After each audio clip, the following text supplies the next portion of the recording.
സുഹൃത്തിന്റെ ചോദ്യം, ആദം നബി അലൈഹി സ്വലാത്തു വസ്സലാം ഏത് കർമ്മം ചെയ്തതുകൊണ്ടാണ് സ്വർഗത്തിൽ പ്രവേശിപ്പിക്കപ്പെട്ടതെന്നാണ്. ഇവിടെ നമ്മൾ മനുഷ്യരുടെ ആദം നബി അലൈഹി സ്വലാത്തു വസ്സലാമിന് ശേഷം മനുഷ്യരുടെ മാർഗദർശനത്തെക്കുറിച്ചാണ് നമ്മൾ മരണാനന്തര ജീവിതത്തിലെ സ്വർഗപ്രവേശത്തെക്കുറിച്ചാണ് ഇവിടെ ചർച്ച ചെയ്തത്.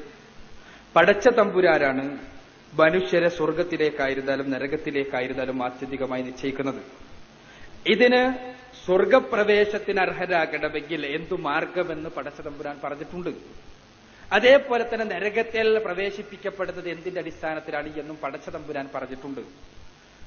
വബശ്ശിറുല്ലദീന ആമനൂ വഅമിലുസ് സ്വാലിഹാത്തി അന്ന ലഹും ജന്നാത്തുൻ തജ്രി മിൻ തഹ്തിഹൽ അൻഹാർ. പരിശുദ്ധ ഖുർആനിലെ 2-ാം അധ്യായം സൂറത്തുൽ ബഖറയിലെ 25-ാമത്തെ വചനമാണ്. അഥവാ വിശ്വസിക്കുകയും സൽക്കർമ്മങ്ങൾ അനുഷ്ഠിക്കുകയും ചെയ്യുന്ന ആളുകൾക്ക് സ്വർഗം ലഭിക്കപ്പെടുവാനുണ്ട് എന്ന് സന്തോഷ വാർത്ത അറിയിക്കുക. അപ്പോൾ മരണാനന്തര ജീവിതത്തിലെ സ്വർഗപ്രവേശം, അതിന് പടച്ച തമ്പുരാനാണ് സ്വർഗം നൽകുന്നത്, നരകവും നൽകുന്നത്. അങ്ങനെ നൽകുന്നതിനുള്ള കാര്യം പടച്ച തമ്പുരാൻ നമ്മളിൽ നിന്ന് ആവശ്യപ്പെടുന്ന കാര്യം വിശ്വാസത്തിൽ അധിഷ്ഠിതമായ കർമ്മമാണ്. പടച്ച തമ്പുരാന്റെ ആദിമ സൃഷ്ടിയിൽ ദൈവം തമ്പുരാൻ ആദമിനെ പാർപ്പിച്ചതോ അതിൽ നിന്ന് പുറത്തുപോയതോ അതിനുശേഷമുള്ള കാര്യങ്ങളോ അല്ല ഇവിടെ സൂചിപ്പിക്കുന്നത്. ആ കാര്യങ്ങളല്ല. ആ കാര്യങ്ങൾക്ക് അതീതമായി മരണാനന്തര ജീവിതത്തിൽ ഉള്ള മോക്ഷത്തെക്കുറിച്ചാണ്.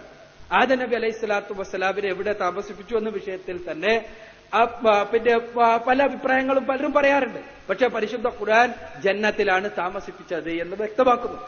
അപ്പൊ അതുകൊണ്ട് തന്നെ ഈ ആദം നബി അലൈഹി സ്വലാത്തു വസ്സലാമിനെ താമസിപ്പിച്ച സ്ഥലം ഇത് പടച്ച തമ്പുരാൻ നൽകിയതാണ് എവിടെയായിരുന്നാൽ. ഇതേപോലെ തന്നെയാണ് കർമ്മം ചെയ്തവർക്ക് നൽകാമെന്ന് പടച്ച തമ്പുരാന്റെ വാഗ്ദാനം. ദൈവം തമ്പുരാന്റെ ദാനമാണ് സ്വർഗം, ദൈവം തമ്പുരാനാണ് നരകത്തിലേക്ക് പറഞ്ഞയക്കുന്നത്. പക്ഷേ എന്തിന്റെ അടിസ്ഥാനത്തിൽ? കർമ്മത്തിന്റെ അടിസ്ഥാനത്തിൽ എന്ന് ആദമിന്റെ മക്കളോട് പടച്ച തമ്പുരാൻ പറഞ്ഞിരിക്കുന്ന ആദമിനും ആദം അലൈഹി സ്വലാത്തു വസ്സലാമിനും ഇത് ബാധകമാണ് അദ്ദേഹത്തിന്റെ മരണാനന്തര ജീവിതത്തിൽ എന്നാണ് ഞാൻ മനസ്സിലാക്കുന്നത്. എങ്കിൽ ആദം നബി അലൈഹി സ്വലാത്തു വസ്സലാമിനെ സ്വർഗത്തിൽ പ്രവേശിപ്പിച്ചത് ഒരു കർമ്മത്തിന്റെ മാനദണ്ഡം കൊണ്ടല്ല എന്ന് അദ്ദേഹത്തിന്റെ സംസാരത്തിൽ നിന്ന് മനസ്സിലാക്കാൻ കഴിഞ്ഞു. വിശുദ്ധ ഖുർആനിൽ ഒരു ഭാഗത്ത് പറയുന്നു, ഖുർആൻ കൊണ്ട് അള്ളാഹു ഉദ്ദേശിക്കുന്നവരെ ഹിദായത്തിലാക്കുകയും ഈ ഖുർആൻ കൊണ്ട് തന്നെ അള്ളാഹു സുബ്ഹാനഹു വ തആല ഉദ്ദേശിക്കുന്നവരെ അള്ളാഹു ദലാലത്തിലാക്കുകയും ചെയ്യുമെന്ന് പറയുന്നു.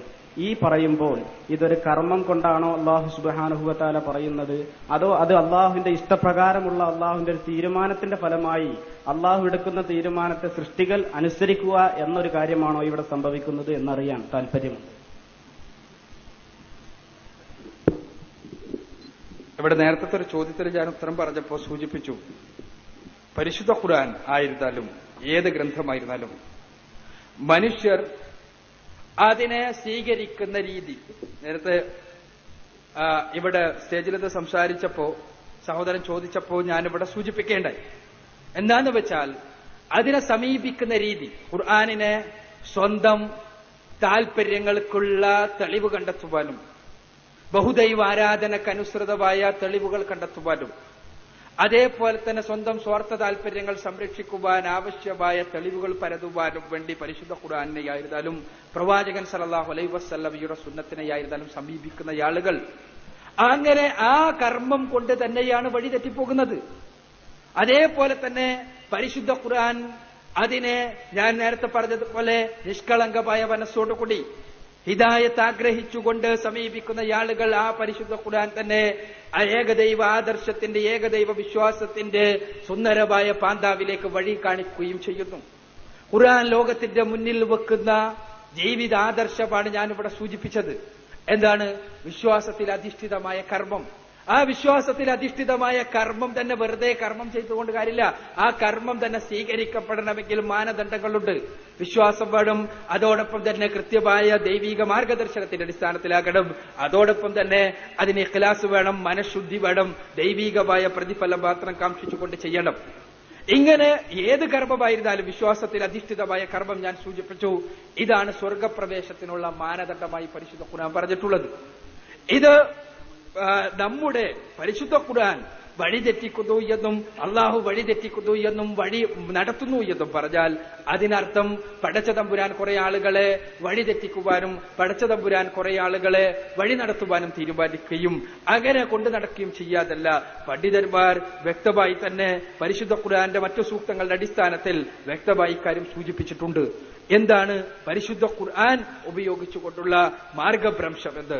ഖുർആനിനെ സ്വന്തം താൽപര്യങ്ങൾക്ക് വേണ്ടി ഉപയോഗിക്കുകയും സ്വന്തം സ്വാർത്ഥ താൽപര്യങ്ങൾ സംരക്ഷിക്കാൻ വേണ്ടി ഖുർആനിൽ തെളിവ് കണ്ടെത്തുകയും ചെയ്യുന്ന ആളുകളെ സ്വാഭാവികമായി പരിശുദ്ധ ഖുർആൻ വഴി തെറ്റിക്കും. അതേപോലെ തന്നെ ഖുർആനിനോട് ദൈവിക മാർഗദർശനം അനുസരിക്കണമെന്നും ആ ദൈവിക മാർഗദർശനം എന്താണ് എന്നും പരിശോധിക്കുന്ന ആളുകൾക്ക് തീർച്ചയായും ഖുർആൻ മാർഗദർശനം കേൾക്കുകയും ചെയ്യും എന്നാണ് എനിക്ക് സൂചിപ്പിക്കാനുള്ളത്. അടുത്ത ചോദ്യത്തിലേക്ക്.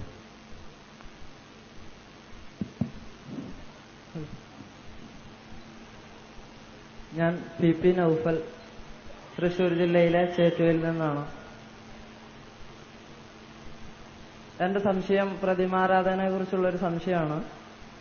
പ്രതിമാരാധനയെ കുറിച്ച് ഒരു രാജാവ് സ്വാമി വിവേകാനന്ദനോട് സംശയം ഉന്നയിച്ചപ്പോ രാജാവിന്റെ ഫോട്ടോ കാട്ടിയിട്ട് ആ ഫോട്ടോ എടുത്ത് ഞാൻ ചവിട്ടി മതിച്ച് ആക്ഷേപിച്ചാൽ താങ്കൾക്ക് സഹിക്കുമോ? അതുപോലെയാണ് പ്രതിമയെ ആരാധിക്കുമ്പോൾ ദൈവത്തിനും എന്നുള്ളൊരു സൂചന. ഇത് അക്ബർ സാറിനോടാണ് ഞാൻ ചോദിക്കുന്നത്. ഇതിനൊന്ന് വിശദീകരിക്കാമോ?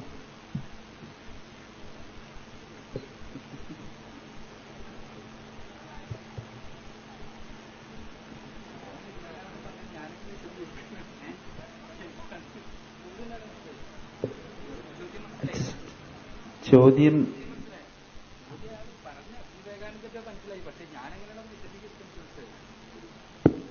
സ്വാമി വിവേകാനന്ദൻ പറഞ്ഞ കാര്യം എന്നോട് വിശദീകരിക്കാനാ പറഞ്ഞിട്ടുള്ളത്. ഞാൻ എങ്ങനെയാണ് അത് വിശദീകരിക്കാൻ എനിക്ക് മനസ്സിലാവുന്നില്ല. കാരണം എന്താ വെച്ചാൽ സ്വാമി വിവേകാനന്ദ ഒരു കാര്യം പറഞ്ഞു. എന്താണ്? പിന്നെ രാജാവിന്റെ ഫോട്ടോ നിന്ദിക്കുന്നത് പോലെയാണ് പ്രതിമയെ നിന്ദിക്കുന്നത് എന്നുള്ള രൂപത്തിലുള്ള ഒരു പരാമർശം ഞാൻ വിവേകാനന്ദന്റെ കൃതികളിൽ എവിടെയോ അത് വായിച്ചിട്ടുണ്ട്. പക്ഷേ ഇതുകൊണ്ട് സുഹൃത്ത് എന്താണ് ഉദ്ദേശിച്ചത്, എന്താണ് ചോദ്യം എന്ന് വ്യക്താക്കിയാലാണ് കാര്യം പറയാൻ പറ്റും.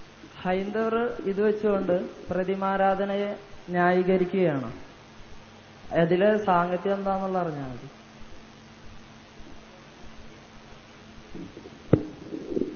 ഇവിടെ അടിസ്ഥാനപരമായി പ്രശ്നം തന്നെ ഇത് ദൈവം തമ്പുരാന്റെ ചിത്രമല്ല, ദൈവം തമ്പുരാന്റെ പ്രതിമയല്ല.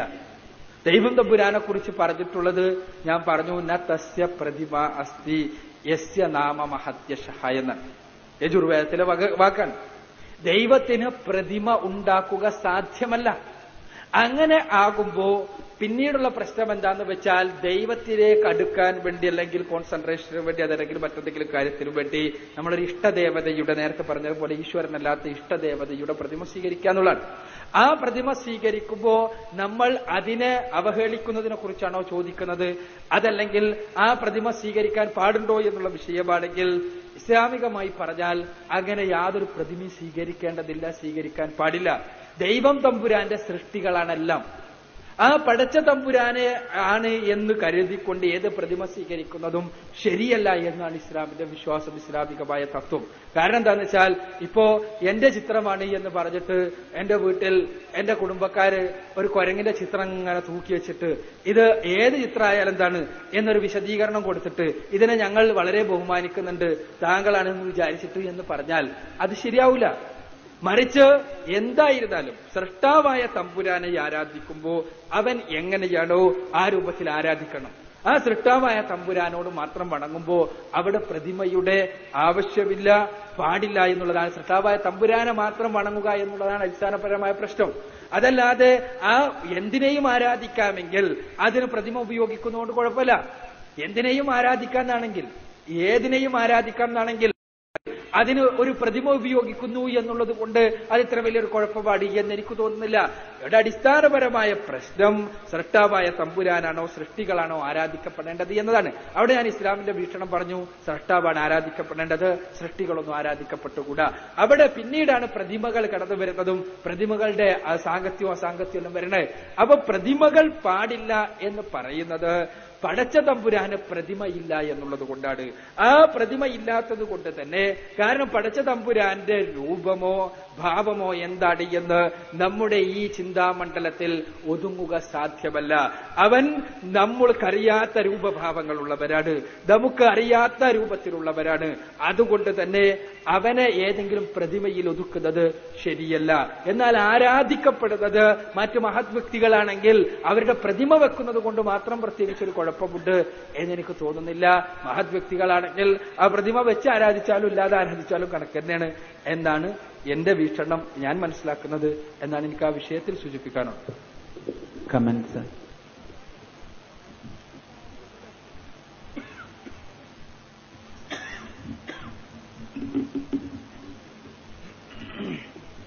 വിഗ്രഹാരാധനയുമായി ബന്ധപ്പെട്ട അടിസ്ഥാനത്തിലാണ് ഈ ചോദ്യമെന്ന് ഞാൻ ഉദ്ദേശിക്കുന്നു. പലരും ധരിക്കുന്നത് പോലെയോ അല്ലെങ്കിൽ ചിന്തിക്കുന്നത് പോലെയോ വിഗ്രഹാരാധന അല്ലെങ്കിൽ വിഗ്രഹത്തെ ആരാധിക്കുക എന്നുള്ളത് യഥാർത്ഥത്തിൽ ഹിന്ദു സമൂഹത്തിലും ഇല്ല എന്നുള്ളതാണ് സത്യം. അത് വിഗ്രഹമാണ് എന്ന പൂർണ്ണബോധത്തോടെ, കല്ലാണെങ്കിൽ കല്ല്, മരമാണെങ്കിൽ മരം എന്നുള്ള അറിവോടുകൂടി തന്നെയാണ് ആ വിഗ്രഹത്തെ ഹിന്ദുക്കൾ സമീപിക്കുന്നത്. അപ്പൊ ഹിന്ദുക്കൾ വിഗ്രഹത്തെ അല്ല ആരാധിക്കുന്നത്. അതുകൊണ്ട് വിഗ്രഹാരാധകന്മാരെന്ന് പറയുന്നതിൽ അർത്ഥവുമില്ല. Hindus are not worshipping the idols, they are worshipping through the idols എന്നാണ് അതിനെക്കുറിച്ച് അടിസ്ഥാനപരമായി തന്നെ നമ്മുടെ ദാർശനികന്മാർ ഉത്തരം പറഞ്ഞിട്ടുള്ളത്. അമൂർത്തമായ ചില സങ്കല്പങ്ങളെ, അബ്സ്ട്രാക്ട്സ്, അതിനെ സാത്മീകരിക്കുവാൻ പലപ്പോഴും ചില സങ്കല്പങ്ങളെ അല്ലെങ്കിൽ ചില മൂർത്ത സങ്കല്പങ്ങളെ അതിലേക്ക് കൊണ്ടുവരിക എന്നുള്ളത് സ്വാഭാവികമാണ്. നിരാകാരനും നിർഗുണനും അസ്പൃശ്യനും അദൃശ്യനും എല്ലാമായ ഈശ്വരനെ ചില സമൂഹങ്ങൾക്കോ വ്യക്തികൾക്കോ വിഭാവനം ചെയ്യാൻ സാധിക്കാതെ വരുമ്പോൾ പ്രതീകാത്മകമായ ചില വസ്തുതകളെ സ്വീകരിച്ചുകൊണ്ട് അതിലൂടെ അവർ ഈശ്വരാരാധന നടത്തുന്നുവെന്ന് മാത്രം. പക്ഷേ ഈശ്വരാരാധന ചെയ്യുന്നത് ആ വിഗ്രഹത്തെയല്ല, ആ വിഗ്രഹം ഈശ്വരനാണെന്ന് ധരിച്ചുകൊണ്ടല്ല. അത് ചീത്തയാകുമ്പോൾ മാറ്റുകയും അല്ലെങ്കിൽ അത് ഉപേക്ഷിക്കുകയും ചെയ്യും, പുതിയ വിഗ്രഹങ്ങൾ കൊണ്ടുവരും. മറിച്ച് അത് തന്നെയാണ് ഈശ്വരൻ എന്ന സങ്കല്പം ഉണ്ടായിരുന്നെങ്കിൽ അങ്ങനെ ഒരു നവീകരണ ശ്രമമോ മാറ്റലോ നടക്കുകയില്ല. അപ്പൊ അതിന്റെ അർത്ഥം ആ ഒരു പ്രതീക സങ്കല്പത്തിലൂടെ അമൂർത്തമായ ഒരു സങ്കല്പത്തെ സമൂർത്തീകരിച്ചുകൊണ്ട് മുന്നോട്ടു പോകാൻ ഒരു മാധ്യമത്തിന്റെ സഹായം എല്ലാവരും എന്നില്ല, ചില വിഭാഗങ്ങൾ അല്ലെങ്കിൽ ഹിന്ദു സമൂഹത്തിലെ ചില ആളുകൾ ചെയ്തുകൊണ്ടിരിക്കുന്നു എന്നുള്ളത് മാത്രമാണ് വാസ്തവത്തിൽ വിഗ്രഹാരാധന എന്ന പേരിൽ അറിയപ്പെടുന്നത്. അങ്ങനെ വേണമെന്നൊരു നിർബന്ധവുമില്ല. പക്ഷെ അങ്ങനെ ചെയ്യുമ്പോഴും അത് ഇപ്പോ ക്ഷേത്രത്തിൽ പോകുന്ന ആളുകൾക്കറിയാം, അത് ഈശ്വരനാണ് എന്നുണ്ടെങ്കിൽ അതിലേക്ക് നോക്കി നിന്നുകൊണ്ട് അതിനെ കൺകുളിർക്കുകയാണ് ചെയ്യേണ്ടത്. പക്ഷേ ക്ഷേത്രമടയിൽ പോയി നിൽക്കുന്ന ആളുകൾ എന്താ ചെയ്യുക? ഒരു നിമിഷ നേരം പോലും അതിനെ നോക്കുകയില്ല. അതാണ് എന്ന് കണ്ടു കഴിഞ്ഞാൽ കണ്ണടച്ചു. അപ്പോൾ ആ വിഗ്രഹമാണ് ഈശ്വരൻ എന്നുണ്ടെങ്കിൽ ആ വിഗ്രഹത്തെ നോക്കി ഇതാ ഈശ്വരന് മുമ്പിൽ നിൽക്കുന്നു, നേരെ നോക്കി തൊഴുകയോ പറയുകയോ ചെയ്യാം. അങ്ങനെ ചെയ്യുന്നില്ല, കണ്ണടയ്ക്കുകയാണ് ചെയ്യുന്നത്. അപ്പൊ അതുകൊണ്ട് തന്നെ ഈശ്വരൻ എന്നുള്ള അമൂർത്ത സങ്കല്പത്തെ സാക്ഷാത്കരിക്കുവാനോ സാത്മീകരിക്കുവാനോ ഉള്ള ഒരു താൽക്കാലിക സംവിധാനം അല്ലെങ്കിൽ ഒരു പ്രതീകാത്മക രീതി എന്നുള്ള നിലയിൽ മാത്രമേ വാസ്തവത്തിൽ അതിന് സാധുതയുള്ളൂ എന്നുള്ളതാണ് സത്യം. ഇപ്പൊ ക്രിസ്ത്യാനികളും വിഗ്രഹാരാധകന്മാരല്ല, പക്ഷെ അവർ കുരിശ് ഉപയോഗിക്കുന്നുണ്ട്. അതേപോലെ ഇസ്ലാം സമൂഹത്തിന് വിഗ്രഹങ്ങളൊന്നുമില്ലെങ്കിലും ഒരു പ്രത്യേക ദിശയിലേക്ക് നോക്കി കൊണ്ട് അവര് ഈശ്വര നമസ്കാരം അല്ലെങ്കിൽ നിസ്കാരം ചെയ്യും. ഇതിന് വാസ്തവത്തിലുള്ള പ്രതീകാത്മകതയുണ്ട്.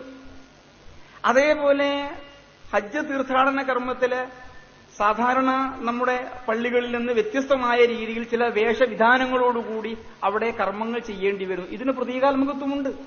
അപ്പൊ ഈ പ്രതീകാത്മകത്വം ഒരു വിഗ്രഹാരാധനയല്ല വാസ്തവത്തിൽ. ആ പ്രതീകാത്മകത്വം എല്ലാം തന്നെ ഈ പറയുന്ന ഈശ്വരനെ സാക്ഷാത്കരിക്കുവാനുള്ള ഒരു താൽക്കാലികമായ സംവിധാനം. ഈശ്വരനല്ല എന്ന് അറിഞ്ഞുകൊണ്ട് തന്നെ ചില പ്രതീകങ്ങളിലൂടെ മാത്രമേ ഈ അമൂർത്ത സങ്കല്പങ്ങളെ മൂർത്തീകരിക്കാൻ കഴിയൂ എന്നുള്ളതുകൊണ്ട് അതിനുള്ള ഒരു സംവിധാനം വെച്ചു എന്ന് മാത്രം. അതുകൊണ്ടാണ് സ്വാമി വിവേകാനന്ദൻ ആ ചിത്രമെടുത്ത രാജാവിനോട് അത് നശിപ്പിക്കുമ്പോൾ എന്തുകൊണ്ട് വികാരമുണ്ടാകുന്നു? അത് അച്ഛനല്ല എന്നറിയാം. അച്ഛന്റെ ചിത്രം എന്ന് പറയുന്നത് അച്ഛനല്ല. അതിൽ തുപ്പിയാലോ ചവിട്ടിയാലോ അച്ഛൻ അത് ഏൽക്കാൻ പോകുന്നില്ല. അത് അച്ഛനോടുള്ള ധിക്കാരമാകുന്നില്ല. പക്ഷെ രാജാവ് അത് ചെയ്യാൻ തയ്യാറാകുന്നില്ല. എന്തുകൊണ്ട്? ആ ചിത്രത്തിനകത്ത് അച്ഛന്റെ പ്രതീകാത്മകത്വം അറിയാതെ അദ്ദേഹം ആരോപിക്കപ്പെട്ടിരിക്കുന്നു എന്നുള്ളതാണ്. ഇത് തെളിയിക്കാൻ വേണ്ടിയാണ് സ്വാമി വിവേകാനന്ദൻ അത് ചെയ്തത്.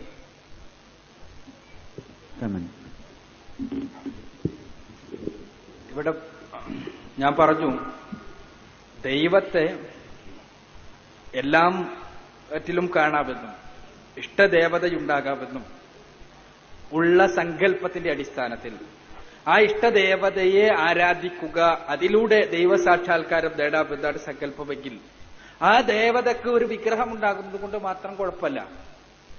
അത് അടിസ്ഥാനപരമായി ഇസ്ലാം വിയോജിക്കുന്ന കാര്യം സൃഷ്ടാവല്ലാത്തവരെ ആരാധിക്കുക എന്നുള്ളതാണ്. ആ സൃഷ്ടാവല്ലാത്തവരെ ആരാധിച്ചുകൂടാ. ശ്രീരാമനായിരുന്നാലും ശ്രീ യേശുവായിരുന്നാലും മുഹമ്മദ് നബി ആയിരുന്നാലും അത് വിഗ്രഹം വെച്ചായിരുന്നാലും അല്ലെങ്കിലും ഒന്നും ആരാധിച്ചുകൂടാ എന്നുള്ളതാണ്. ഇനി അടുത്ത പ്രശ്നം, ഇസ്ലാമിലും പ്രതീകാത്മകതയില്ല എന്നാണ്. ഇസ്ലാമിൽ ആ ദൈവീകമായ പ്രതീകാത്മകതയൊന്നുമില്ല. ദൈവം തമ്പുരാന് ഒരു പ്രത്യേക ദിശയിലേക്ക് തിരിഞ്ഞു നമസ്കരിക്കുന്നു. നമസ്കാരം ഒരു സാമൂഹ്യമായ ആചാരമാണ്. ഒരു ഇമാമിന്റെ, ഒരു നേതാവിന്റെ കീഴിൽ നടക്കേണ്ട ആചാരമാണ്. അതിന് കൃത്യമായ, അതാണ് ആരാധനക്കായിരുന്നാലും എന്തിനായിരുന്നാലും ഇസ്ലാമിന് കൃത്യമായ നിഷ്കർഷയുണ്ട് എന്ന് പറയാൻ കാരണം അത് ഇസ്ലാമിക സമൂഹത്തെ പ്രതിനിധീകരിക്കുന്ന ഒരു സാമൂഹ്യ ആചാരമായതുകൊണ്ട് അതിന് ഏതെങ്കിലും ഒരു വശത്തേക്ക് തിരിഞ്ഞു നിൽക്കണം. അല്ലെങ്കിൽ എന്താ, പള്ളിയിൽ പോയാൽ ഒരാൾ കിഴക്കോട്ടും ഒരാൾ പടിഞ്ഞാട്ടും ഒരാൾ തെക്കോട്ടും ഒരാൾ വടക്കോട്ടും എല്ലാം തിരിഞ്ഞു നിന്നാൽ ഒരു നേതൃത്വത്തിന് കീഴിൽ നിർവഹിക്കാൻ സാധ്യമല്ല. അപ്പോൾ എങ്ങോട്ടെങ്കിലും ഒന്ന് തിരിഞ്ഞു നിൽക്കണം. അത് എങ്ങോട്ട് എന്നതാണ് അടുത്ത പ്രശ്നം. ഇസ്ലാം തീരുമാനിച്ചു, പടച്ചതമ്പുരാൻ തീരുമാനിച്ചു എന്ന് ഈ ഏകദൈവ ആരാധനയ്ക്കു വേണ്ടി ആദ്യമായി നിർമ്മിക്കപ്പെട്ട ഭവനത്തിലേക്ക് തിരിഞ്ഞു നിൽക്കട്ടെ, ഇത്രേ ഉള്ളൂ. ആ ഭവനത്തിലേക്ക് തിരിഞ്ഞു നിൽക്കുന്നു എന്ന് മാത്രമേ ഉള്ളൂ. അതിന് ആ ഭവനത്തിന് എന്തെങ്കിലും ദൈവം തമ്പുരാൻ അതിനുള്ളിൽ ഇരിക്കുകയാണ് എന്നോ അല്ലെങ്കിൽ ആ വശത്തേക്ക് തിരിയുന്നത് കൊണ്ട് മാത്രമായി ഒരു ദൈവിക സാക്ഷാത്കാരം എന്നോ അല്ല, മറിച്ച് പടച്ച തമ്പുരാന്റെ പ്രവാചകൻ പഠിപ്പിച്ച മാർഗം അതേപോലെ പിന്തുടരുന്നു എന്ന് മാത്രം. ഇതേപോലെ തന്നെയാണ് ഹജ്ജ് വേളയിലെ വസ്ത്രധാരണം. വസ്ത്രധാരണത്തിൽ ഒരു പ്രതീകാത്മകതയുമില്ല. എന്താണ്? ദൈവത്തിന്റെ റസൂൽ എന്ന് പറഞ്ഞു ഈ സമയത്ത് ഈ വസ്ത്രമാണ്. ഇതെന്താണ്? ഇത് മനുഷ്യനെ സംബന്ധിച്ചിടത്തോളം എല്ലാവിധ ഇസ്ലാമിക സമൂഹത്തിന്റെ ഒരു നഖചിത്രം അവതരിപ്പിക്കുകയാണ്. അതോടൊപ്പം പരലോക ബോധം മനുഷ്യരിൽ വളർത്തുന്ന ഒരു ചിത്രവും. എന്താണത്? ഇസ്ലാമിക സമൂഹത്തെ സംബന്ധിച്ചിടത്തോളം കർമ്മം മാത്രമാണ്. ഞാൻ നേരത്തെ പറഞ്ഞു, വിശ്വാസത്തിൽ അധിഷ്ഠിതമായ കർമ്മം. അതല്ലാത്ത യാതൊന്നിനും യാതൊരു വിധത്തിലുള്ള ഔന്നത്യം കൽപ്പിക്കപ്പെടുവാൻ സാധ്യമല്ല. ഇതാണ് ഹജ്ജ് വേളയിൽ പ്രകടിപ്പിക്കപ്പെടുന്നത്. എന്താ?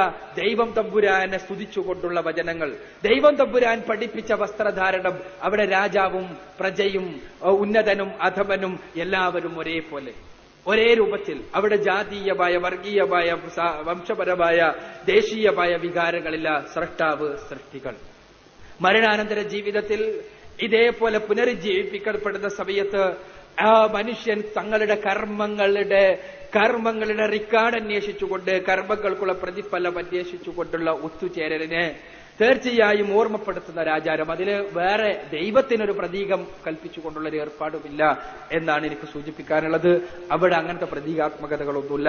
സൃഷ്ടാവായ തമ്പുരാൻ, അവന്റെ മാർഗദർശനവുമായി വന്ന പ്രവാചകൻ, ആ പ്രവാചകന്റെ മാർഗദർശനം അംഗീകരിക്കുന്നു, അനുധാവനം ചെയ്യുന്നു എന്ന് മാത്രമേയുള്ളൂ. പടച്ച തമ്പുരാൻ എന്തെങ്കിലും ഒരു പ്രതീകം കൽപ്പിക്കുന്ന രീതിയില്ല. ആ രീതി ഇസ്ലാമിൽ പാടില്ലാത്തതാണ് എന്നാണ് എനിക്ക് സൂചിപ്പിക്കാനുള്ളത്.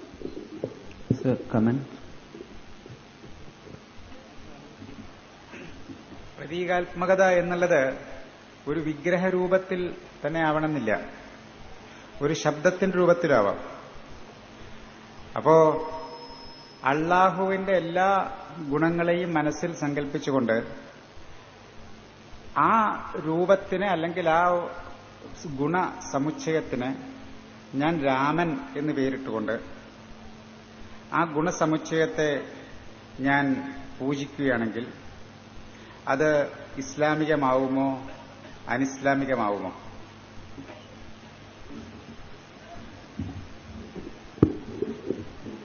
ഇവിടെയാണ് ഒരടിസ്ഥാനപരമായ പ്രശ്നം. എന്താന്ന് വെച്ചാൽ ദൈവം തമ്പുരാന് അവൻ നമ്മൾക്ക് ആ പടച്ച തമ്പുരാന്റെ ഗുണങ്ങളും ഇതും മനസ്സിൽ കണ്ടുകൊണ്ട് നമ്മൾ ആരാധനകൾ നിർവഹിക്കുക. അത് യാതൊരു കുഴപ്പമില്ല. അത് ദൈവിക മാർഗദർശന പ്രകാരമാവുകയും ചെയ്യും ആരാധനകൾ. അവിടെയാണ് പ്രശ്നം. ദൈവിക മാർഗദർശന പ്രകാരമാകണം ആരാധനകൾ. അത് ഇസ്ലാമിന്റെ ഒരു അടിസ്ഥാന തത്വമാണ്. അല്ലാതെ നമുക്ക് സ്വന്തം ഇഷ്ടപ്രകാരം ആരാധനകൾ നടത്താൻ പറ്റൂല. അങ്ങനെയാകുമ്പോൾ ആരാധനകൾ മാനവിക വിരുദ്ധമാകും. നമുക്കറിയാം പല ആരാധനാ രീതികളും മാനവിക വിരുദ്ധമായ മനുഷ്യരെ തന്നെ വളരെ മോശമായ അവസ്ഥയിലേക്ക് കൊണ്ടുപോകുന്ന ആരാധനാ രീതികൾ പല മഹത്ത സമൂഹങ്ങൾക്കുണ്ട്. അവരുടേതായ ന്യായീകരണങ്ങൾ ഉണ്ടാകാം. എന്തായിരുന്നാലും അപ്പൊ ഞാൻ പറയുന്നത് എന്താ വെച്ചാൽ ഇസ്ലാമിന്റെ തത്വം സ്രഷ്ടാവായ തമ്പുരാനെ അവന്റെ ഗുണവിശേഷങ്ങളുടെ അടിസ്ഥാനത്തിൽ ആരാധിക്കുക. ആ ആരാധനകൾ അവൻ പറഞ്ഞ, അവൻ പഠിപ്പിച്ച, അവൻ പ്രവാചകന്മാരിലൂടെ പഠിപ്പിച്ച രീതിയിലാവുക എന്നുള്ളതാണ്. അവിടെ നമുക്ക് അന്വേഷിക്കാം അത് പഠിപ്പിക്കപ്പെട്ടത് തന്നെയാണോ എന്ന് അന്വേഷിക്കാം. അത് അന്വേഷിച്ച് ബോധ്യപ്പെട്ട് കഴിഞ്ഞാൽ ഞാൻ നേരത്തെ സൂചിപ്പിച്ചതുപോലെ ഈ ആരാധനാ രീതികൾ അതേപോലെ സ്വീകരിക്കുക മാത്രമേ നിർവാഹമുള്ളൂ എന്നാണ് എനിക്ക് സൂചിപ്പിക്കാനുള്ളത്. അതല്ലാതെ നമ്മൾ സ്വന്തമായ ആരാധനാ രീതി ഉണ്ടാക്കാൻ പാടില്ല. ആ രീതി സ്വന്തമായി ഉണ്ടാക്കിയാൽ ഓരോരുത്തർക്കും ഓരോന്നുണ്ടാക്കാൻ സാധിക്കും. അവ തമ്മിൽ കോൺഫ്ലിക്റ്റിംഗ് ആകും. അങ്ങനെ അത് ഇസ്ലാം അനുവദിക്കുന്നില്ല. സ്രഷ്ടാവ് പഠിപ്പിച്ച രീതിയിൽ തന്നെ അവൻ ആരാധിക്കുക എന്നുള്ളതാണ് ഇസ്ലാമിന്റെ തത്വം. അടുത്ത ചോദ്യത്തിലേക്ക് പോവുകയാണ്. ശ്രദ്ധിക്കുക, 50ഓളം പേർ ചോദ്യം ചോദിക്കാനായി ക്യൂവിലുണ്ട്. എല്ലാവർക്കും അവസരം നൽകുക പ്രായോഗികമല്ല. ചോദിക്കുന്ന വ്യക്തി ചിന്തിക്കരുത് നല്ല ശരിയായ രീതിയിൽ പ്രസക്തമായ ചോദ്യം തന്നെയാണോ. അത്തരത്തിലുള്ള ചോദ്യങ്ങളാണെങ്കിൽ 1-2 കൂടി നമുക്ക് അനുവദിക്കാൻ സമയമുണ്ട്. അപ്രസക്തമായ ചോദ്യങ്ങൾ ഒഴിവാക്കിക്കൊണ്ട് പ്രസക്തമായി ആ ചോദ്യം കൊണ്ട് മറ്റുള്ളവർക്ക് കൂടി ഉപകാരം കിട്ടുന്ന രീതിയിലുള്ള ചോദ്യങ്ങൾ ചോദിക്കുക. അടുത്ത ചോദ്യത്തിലേക്ക് പ്രവേശിക്കും.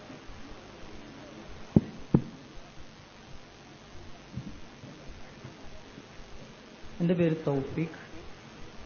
അക്ബർ സാറിനോടാണ് ചോദ്യം. ഖുർആൻ ദൈവിക ഗ്രന്ഥമാണെന്ന് താങ്കൾ ഖുർആനിലെ വചനങ്ങൾ ഉദ്ധരിച്ചുകൊണ്ട് തെളിയിക്കുകയുണ്ടായി. എന്നാൽ ഖുർആൻ ദൈവിക ഗ്രന്ഥമെന്ന് സർവാംഗീകൃതമായ മാനദണ്ഡപ്രകാരം സമർത്ഥിക്കാമോ? ശാസ്ത്രീയമായി നിങ്ങൾക്ക് തെളിയിക്കാമോ?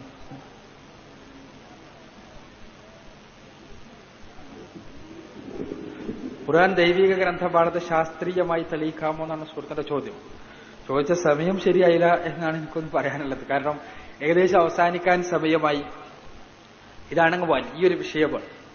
കേവലം സഭയ പരിധിക്കുള്ളിൽ ഇതുകൊണ്ട് അവതരിപ്പിക്കുക പ്രയാസകരമാണ്. 1-2 കാര്യങ്ങൾ മാത്രം സൂചിപ്പിക്കാം. ഒന്ന്, ദൈവം തമ്പുരാൻ, സ്രഷ്ടാവായ തമ്പുരാൻ, അവൻ തെറ്റുപറ്റാത്തവനാണ്. അവൻ ഒരിക്കലും തെറ്റുപറ്റാത്തവനാണ്. ഏത് വേദങ്ങളിലും പടച്ച തമ്പുരാൻ അവതരിപ്പിച്ച രീതിയിൽ തെറ്റുണ്ടാവുക സാധ്യമല്ല. എന്നാൽ ആ വേദങ്ങളിൽ മനുഷ്യരുടെ കരവിരുതുകൾ നടക്കുമ്പോൾ അതിൽ അബദ്ധങ്ങൾ ഉണ്ടാകുന്നു. കാരണം മനുഷ്യൻ പരിമിതനാണ്. ഇതുകൊണ്ടാണ് വേദഗ്രന്ഥങ്ങളിൽ പലപ്പോഴും അതിസുന്ദരമായ വചനങ്ങൾ ഉണ്ടെങ്കിലും പരിമിതമായ വചനങ്ങൾ കാണുന്നത് മനുഷ്യരുടെ കരവിരുതുകൾ നടക്കുന്നത് കൊണ്ടാണ്. പല ഗ്രന്ഥങ്ങളിലും പരിശുദ്ധ ഖുർആൻ മനുഷ്യരുടെ കരവിരുതുകളിൽ നിന്ന് മുക്തമായതുകൊണ്ട് തന്നെ അതിൽ പരിമിതമായ വചനങ്ങൾ ഒന്നും തന്നെയില്ല. ദൈവീകമായ മാർഗദർശക ഗ്രന്ഥമായതുകൊണ്ട് അതിനെ പരിശോധനാ വിധേയമാക്കിയാൽ നമുക്ക് കാണുവാൻ സാധിക്കുന്ന ഒരു യാഥാർത്ഥ്യം, അതിലെ എല്ലാ കാര്യങ്ങളും പൂർണ്ണമായി സത്യസന്ധമാണ് എന്നുള്ള യാഥാർത്ഥ്യമാണ്. അതിനാണ് ഇവിടെ ശാസ്ത്രീയമായ പരിശോധന ആവശ്യപ്പെടുന്നത്. 14 നൂറ്റാണ്ടുകൾക്ക് മുമ്പ് അവതരിപ്പിക്കപ്പെട്ട ഒരു ഗ്രന്ഥം ശാസ്ത്ര സാങ്കേതിക രംഗത്ത് വട്ടപൂജ്യത്തിലായിരുന്ന സമയത്ത്, അതല്ലെങ്കിൽ വട്ടപൂജ്യത്തിനും പിന്നിലായിരുന്ന ഒരു സമൂഹത്തിൽ അവതരിപ്പിക്കപ്പെട്ട ഗ്രന്ഥം, നിരക്ഷരനായ ഒരു മനുഷ്യന്റെ നാവിലൂടെ ലോകം കേട്ട ഗ്രന്ഥം. ഇതിൽ പ്രാപഞ്ചിക പ്രതിഭാസങ്ങളെക്കുറിച്ച്, ഭൂമിയെക്കുറിച്ച്, മനുഷ്യനെക്കുറിച്ച് എല്ലാം സൂചിപ്പിക്കുന്നുണ്ട്. സ്വാഭാവികമായും ഒരുപാട് അബദ്ധങ്ങൾ അതിൽ ഉണ്ടാകേണ്ടതായിരുന്നു. കാരണം ഏത് ഗ്രന്ഥത്തിലായിരുന്നാലും 14 നൂറ്റാണ്ട് പോയിട്ട് 1 നൂറ്റാണ്ട് മുമ്പ് എഴുതപ്പെട്ട ഗ്രന്ഥങ്ങൾ തന്നെ ഇപ്പോൾ വായിച്ചു നോക്കിയാൽ അബദ്ധങ്ങൾ കാണാൻ സാധിക്കും. എന്നാൽ ശാസ്ത്രീയമായ പരിശോധനയിൽ നമുക്ക് കാണുവാൻ സാധിക്കുന്ന യാഥാർത്ഥ്യം എന്താണ്? പരിശുദ്ധ ഖുർആനിൽ യാതൊരു അബദ്ധവുമില്ല എന്ന് മാത്രമല്ല, ശാസ്ത്രം പുതിയ പുതിയ അറിവുകൾ നമുക്ക് സംഭാവന ചെയ്യുമ്പോൾ പരിശുദ്ധ ഖുർആനിലെ പദപ്രയോഗങ്ങളുടെ കൃത്യത പോലും നമുക്ക് ബോധ്യപ്പെടുന്നു എന്നുള്ളതാണ്. ഇത് സത്യത്തിൽ മറ്റ് ഗ്രന്ഥങ്ങൾക്കും അവകാശപ്പെടാൻ സാധിക്കും. മറ്റ് ഗ്രന്ഥങ്ങളിലും ഇതേപോലെയുള്ള പരാമർശങ്ങളുണ്ട്. പക്ഷേ അതോടൊപ്പം തന്നെ അശാസ്ത്രീയമായ പരാമർശങ്ങളും കാണാൻ കഴിയുന്നു. ഇതെന്തുകൊണ്ടാണ്? ദൈവിക വചനങ്ങളും മാനുഷിക വചനങ്ങളും തമ്മിൽ കൂടിക്കലർന്നതുകൊണ്ട്. ഉദാഹരണത്തിന് 1-2 കാര്യങ്ങൾ ഞാൻ സൂചിപ്പിക്കട്ടെ പരിശുദ്ധ ഖുർആനുമായിട്ട് ബന്ധപ്പെട്ട, വളരെ സംക്ഷിപ്തമായി. ഒന്ന്, നമുക്ക് 930കളിൽ വരെ ഉണ്ടായിരുന്ന വിശ്വാസം ഈ പ്രപഞ്ചം സ്റ്റാറ്റിക് ആണ് എന്ന വിശ്വാസമായിരുന്നു. അതുകൊണ്ടാണ് ഐൻസ്റ്റൈൻ തന്റെ റിലേറ്റിവിറ്റി തിയറികൾ കൊണ്ടുവന്നപ്പോൾ അദ്ദേഹത്തിന്റെ റിലേറ്റിവിറ്റി തിയറികളുടെ അടിസ്ഥാനത്തിൽ പ്രപഞ്ചം മാറ്റങ്ങൾക്ക് വിധേയമാണ് എന്ന് മനസ്സിലായെങ്കിലും അദ്ദേഹം അതിന് നിഷേധിക്കാൻ വേണ്ടി ഒരു കോൺസ്റ്റന്റിനെ സങ്കല്പിക്കുക പോലും ഉണ്ടായി. എന്തിനു വേണ്ടി? മാറ്റങ്ങൾക്ക് വിധേയമായ പ്രപഞ്ചം, ഉള്ളിലല്ല, പ്രപഞ്ചം മൊത്തത്തിൽ മാറ്റങ്ങൾക്ക് വിധേയമാണ് എന്നുള്ള സങ്കല്പം അംഗീകരിക്കാൻ സാധിച്ചില്ല. പ്രപഞ്ചം മൊത്തത്തിൽ ഉള്ളിൽ മാറ്റങ്ങൾ ഉണ്ടാകാം, പക്ഷെ പ്രപഞ്ചം മൊത്തത്തിൽ മാറിക്കൊണ്ടേയിരിക്കുന്നു എന്ന് പറഞ്ഞാൽ അത് അംഗീകരിക്കാൻ പ്രയാസം. എന്നാൽ 1920കളുടെ അവസാനത്തിൽ എഡ്വിൻ പി ഹബിൾ എന്ന ശാസ്ത്രജ്ഞൻ അദ്ദേഹത്തിന്റെ പഠനങ്ങളിലൂടെ ഖഗോളശാസ്ത്രത്തെക്കുറിച്ച് അദ്ദേഹം ഗാലക്സികളിൽ നിന്ന് വരുന്ന റെഡ് ഷിഫ്റ്റിനെ ഉപയോഗിച്ചുകൊണ്ട് പഠനം നടത്തിയപ്പോ ഈ പ്രപഞ്ചം വികസിച്ചുകൊണ്ടിരിക്കുന്നു എന്ന സിദ്ധാന്തം പുറത്തു വരികയുണ്ടായി. എഡ്വിൻ പി ഹബിളിന്റെ പ്രപഞ്ച വികാസ തത്വം, അത് ഈ പ്രപഞ്ചം വികസിച്ചുകൊണ്ടിരിക്കുന്നുവെന്നും ഒരു ബലൂണിലെ പുള്ളിക്കുത്തുകളെ പോലെ പ്രപഞ്ചത്തിലെ ഓരോ ക്ലസ്റ്ററുകളും തമ്മിൽ അകന്നുകൊണ്ടിരിക്കുന്നു എന്നും അനുനിമിഷം മാറിക്കൊണ്ടിരിക്കുകയാണ് പ്രപഞ്ചമെന്നുമുള്ള സങ്കല്പം മുന്നോട്ട് വെച്ചു. ഈ സങ്കല്പത്തിന്റെ അടിസ്ഥാനത്തിലുള്ള പഠനങ്ങൾ നടന്നു. പഠനങ്ങളെല്ലാം ഈ സങ്കല്പത്തെ പിന്താങ്ങുന്ന രീതിയിലുള്ളവയായിരുന്നു. അത്ഭുതം, പരിശുദ്ധ ഖുർആൻ പ്രപഞ്ചത്തെക്കുറിച്ച് പലതവണ പറയുന്നു. അത് മാറ്റമില്ലാതെ നിലനിൽക്കുകയാണ് എന്ന് ഖുർആൻ പറയുന്നില്ല എന്ന് മാത്രമല്ല, പരിശുദ്ധ ഖുർആൻ സൂചിപ്പിച്ചു വസ്സമാഅ ബനൈനാഹാ ബിഐദിൻ വഇന്നാ ലമൂസിഊൻ. ഖുർആൻ സൂചിപ്പിക്കുകയാണ് ഈ പ്രപഞ്ചം, ഉപരിലോകം നാമാണ് നിർമ്മിച്ചിട്ടുള്ളത്, നാം തന്നെ അതിനെ വികസിപ്പിച്ചുകൊണ്ടിരിക്കുകയും ചെയ്യുന്നു. ഇങ്ങനെ കൃത്യമായ പദപ്രയോഗം. അതേപോലെ തന്നെ ഓരോ കാര്യങ്ങളിലും നമുക്കിത് കാണാൻ സാധിക്കും. അത് മാത്രം മണിക്കൂറുകളോളം സംസാരിക്കേണ്ടതാണ്. ഖുർആൻ കൃത്യമായ പദപ്രയോഗങ്ങൾ നടത്തുന്നു എന്നുള്ളതാണ്. നമുക്ക് ഖുർആൻ സൂര്യചന്ദ്രന്മാരെ കുറിച്ച് നടത്തിയ പദപ്രയോഗങ്ങൾ പരിശോധിച്ചു നോക്കാം. 14 നൂറ്റാണ്ടുകൾക്ക് മുമ്പ് സ്വാഭാവികമായും ഒരു അറബി അദ്ദേഹത്തിന്റെ മരുഭൂ ജീവിതത്തിൽ ആകാശത്തിലേക്ക് നോക്കിയപ്പോ രാത്രിയിൽ ചന്ദ്രനും പകൽ സൂര്യനും വരുന്നത് കണ്ടപ്പോൾ അദ്ദേഹത്തിന്റേതായ കേവലമായ ധിഷണയിൽ ഉയർന്നു വന്ന കാര്യങ്ങൾ പറഞ്ഞതാണ് പരിശുദ്ധ ഖുർആനിൽ ഉള്ളത് എങ്കിൽ കൃത്യമാകുമായിരുന്നില്ല പരാമർശങ്ങൾ. ഖുർആനിൽ സൂര്യചന്ദ്രന്മാരെ കുറിച്ച് പറയുന്ന പല ഭാഗങ്ങളുണ്ട്. ഉദാഹരണത്തിന് പരിശുദ്ധ ഖുർആൻ പറഞ്ഞു,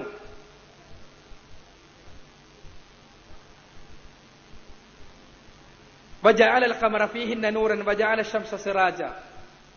അവിടെ ചന്ദ്രനെ നാം ഒരു നൂറും സൂര്യനെ ഒരു സിറാജുമാക്കി വെച്ചു എന്നാണ്. ഉപരിലോകത്തെക്കുറിച്ച് പറഞ്ഞപ്പോൾ പരിശുദ്ധ ഖുർആൻ പറഞ്ഞതാണ്. നൂറ് എന്നുള്ള പദത്തിന് പ്രകാശം എന്നാണ് അർത്ഥം, വെളിച്ചം എന്നാണ് അർത്ഥം. സിറാജി എന്ന പദത്തിന് വിളക്ക് എന്നാണ് അർത്ഥം, പ്രകാശത്തിന്റെ സ്രോതസ് എന്നാണ് അർത്ഥം.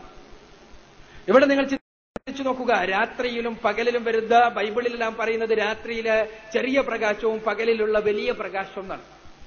എന്നാൽ പരിശുദ്ധ ഖുർആൻ സൂര്യനെ കുറിച്ച് പറഞ്ഞപ്പോൾ സിറാജ് എന്ന്, അഥവാ വിളക്ക് എന്ന്, പ്രകാശത്തിന്റെ സ്രോതസ് എന്ന് പറഞ്ഞപ്പോൾ ചന്ദ്രനെ കുറിച്ച് കേവലം വെളിച്ചം, പ്രകാശം പ്രതിഫലിപ്പിക്കുന്ന വസ്തു എന്ന് മാത്രമാണ് സൂചന നൽകിയത്.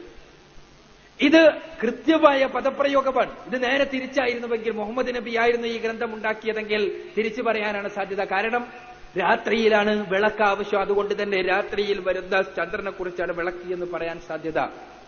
എന്നാൽ പ്രകാശത്തിന്റെ സ്രോതസ്സായ സൂര്യനെ കുറിച്ച് ആ സ്രോതസ് എന്നും, എന്നാൽ പ്രകാശം പ്രതിഫലിപ്പിക്കുന്ന ചന്ദ്രനെ കുറിച്ച് തിരിച്ചും പറഞ്ഞു. ഇതേപോലെ തന്നെ ഓരോ കാര്യങ്ങളും പരിശുദ്ധ ഖുർആൻ മനുഷ്യന്റെ ഭ്രൂണ പരിണാമത്തെക്കുറിച്ച് പല കാര്യങ്ങൾ സൂചിപ്പിക്കുന്നുണ്ട്. ആദ്യമായി അവതരിപ്പിക്കപ്പെട്ട വചനത്തിൽ തന്നെ ഖുർആനിലെ 96-ാം അധ്യായം സൂറത്തുൽ അലഖിലെ 2-ാമത്തെ വചനത്തിൽ ഇഖ്റ ബിസ്മി റബ്ബിക്കല്ലദീ ഖലഖ് ഖലഖൽ ഇൻസാന മിൻ അലഖ്, മനുഷ്യനെ അലഖിൽ നിന്ന് സൃഷ്ടിച്ചവൻ എന്ന് സൂചിപ്പിച്ചു. അലഖിൽ നിന്ന് എന്നാണ് പറഞ്ഞത്.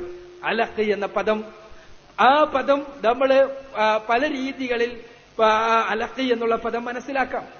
എന്നാൽ അലഖ് എന്നുള്ള പദം അതിന്റെ ക്രിയാധാതുവിലേക്ക് കയറി ചെല്ലുമ്പോൾ നമുക്ക് കാണാൻ സാധിക്കും അള്ളിപ്പിടിക്കുന്നത്, പറ്റിപ്പിടിക്കുന്നത് എന്നീ അർത്ഥങ്ങൾ ഈ പദത്തിലുണ്ട് എന്ന്. അങ്ങനെ അതേപോലെ തന്നെ അള്ളിപ്പിടിക്കുന്ന, പറ്റിപ്പിടിക്കുന്ന സ്വഭാവമുള്ളത് കൊണ്ട് അട്ടയെക്കുറിച്ച് അലഖ് എന്ന് പറയാറുണ്ട്. ആ അട്ട രക്തം കുടിച്ച് ആ രക്തപിണ്ഡം പോലെ തോന്നുന്നത് കൊണ്ട് ആ രക്തപിണ്ഡത്തെ സൂചിപ്പിക്കുവാനും അലഖ് എന്ന് പറയാറുണ്ട്. ഖുർആൻ മനുഷ്യനെ അലഖിൽ നിന്ന് സൃഷ്ടിച്ചു എന്നാണ് സൂചിപ്പിച്ചിട്ടുള്ളത്. ഈ 3 പദപ്രയോഗങ്ങളും പരിശുദ്ധ ഖുർആൻ പറഞ്ഞിട്ടുള്ള അലഖ് എന്ന പദത്തിന്റെ 3 അർത്ഥകൽപ്പനകളും കൃത്യമായി മനുഷ്യഭ്രൂണത്തിന്റെ പ്രാഥമിക ഘട്ടത്തിൽ തന്നെ ഉണ്ട് എന്നുള്ള വസ്തുത കീത്ത് മൂറിനെ പോലെയുള്ള മുസ്ലിം അല്ലാത്ത പണ്ഡിതന്മാർ, ഭ്രൂണശാസ്ത്ര പണ്ഡിതന്മാർ ചൂണ്ടിക്കാണിക്കുമ്പോൾ പരിശുദ്ധ ഖുർആന്റെ കൃത്യതയും ദൈവികതയും നമുക്ക് ബോധ്യപ്പെടുകയാണ്. അതെന്താണ്? ആ ഭ്രൂണ പരിണാമത്തിന്റെ പ്രാഥമിക ദശയിൽ അണ്ഡവും ബീജവും യോജിച്ചു കഴിഞ്ഞ ശേഷം സിക്താണ്ഡമുണ്ടായാൽ ആ സിക്താണ്ഡം ഗർഭപാത്രത്തിന്റെ ഭിത്തിയിൽ അള്ളിപ്പിടിച്ചുകൊണ്ട് ഒരു അട്ടയെപ്പോലെ വളരാൻ ആരംഭിക്കുകയും ഈ സമയത്ത് മൈക്രോസ്കോപ്പിക് ആയിട്ടുള്ള ഈ വസ്തുവിന്റെ ചിത്രമെടുത്താൽ അത് ഒരു അട്ടയെപ്പോലെ തന്നെ തോന്നിപ്പിക്കും എന്നുള്ള വസ്തുതയും, അതോടൊപ്പം തന്നെ ഇത് ഒരു രക്തപിണ്ഡത്തിന്റെ രൂപപാടുള്ളത് എന്നുള്ള കാര്യവുമെല്ലാം യോജിപ്പിച്ചുകൊണ്ട് ഇദ്ദേഹം കീത്തുമൂറിനെ പോലെയുള്ള ആളുകൾ ഇതിന്റെ കൃത്യത സൂചിപ്പിക്കുകയാണ്. വിശദമായി പറയണമെങ്കിൽ ചിത്രങ്ങളുമെല്ലാം ഇതിൽ വെച്ചുകൊണ്ട് സംസാരിക്കണം. ഇങ്ങനെ ഏത് രംഗത്തെടുത്താലും പരിശുദ്ധ ഖുർആനിലെ വചനങ്ങൾ കൃത്യമാണ് എന്ന് നമുക്ക് കാണാൻ സാധിക്കും. ഖുർആൻ കാലങ്ങൾ കഴിയുമ്പോൾ അതിൽ അശാസ്ത്രീയതകൾ വ്യക്തമാകും എന്ന് വിചാരിച്ച ആളുകൾ പരിശുദ്ധ ഖുർആൻ ഓരോ നൂറ്റാണ്ടുകൾ കഴിയുമ്പോഴും ഓരോ കാലം കഴിയുമ്പോഴും അതിലെ പ്രയോഗങ്ങളെല്ലാം കൃത്യമാണ് എന്നും സൂക്ഷ്മമാണ് എന്നും വ്യക്തമാണ് എന്നും ഇത് ദൈവത്തമ്പുരാനല്ലാതെ മനുഷ്യനെ കുറിച്ച് കൃത്യമായി അറിയാവുന്ന, മനുഷ്യന്റെ ശരീര പരിണാമത്തെക്കുറിച്ച് കൃത്യമായി അറിയാവുന്ന, ഈ പ്രപഞ്ചത്തെക്കുറിച്ച് വ്യക്തമായി അറിയാവുന്ന പടച്ചതമ്പുരാന്റെ വചനങ്ങൾ തന്നെയാണ് എന്നുള്ള വസ്തുത വ്യക്തമാക്കുവാൻ ഉതകുകയാണ് എന്നാണ് ഞാൻ സൂചിപ്പിക്കുന്നത്. ശാസ്ത്രീയമായി പരിശുദ്ധ ഖുർആൻ അനലൈസ് ചെയ്യുന്ന ഒരുപാട് ഗ്രന്ഥങ്ങളും കാസറ്റുകളും ഉണ്ട്. ഈ വിഷയത്തിൽ കൂടുതൽ പഠിക്കണമെന്ന ആഗ്രഹമുള്ളവർ അവയെ സമീപിക്കുക എന്ന് മാത്രമേ സംക്ഷിപ്തമായി സൂചിപ്പിക്കുവാനുള്ളൂ എന്നാണ് ഞാൻ സൂചിപ്പിക്കുന്നത്. അടുത്ത ചോദ്യത്തിലേക്ക്.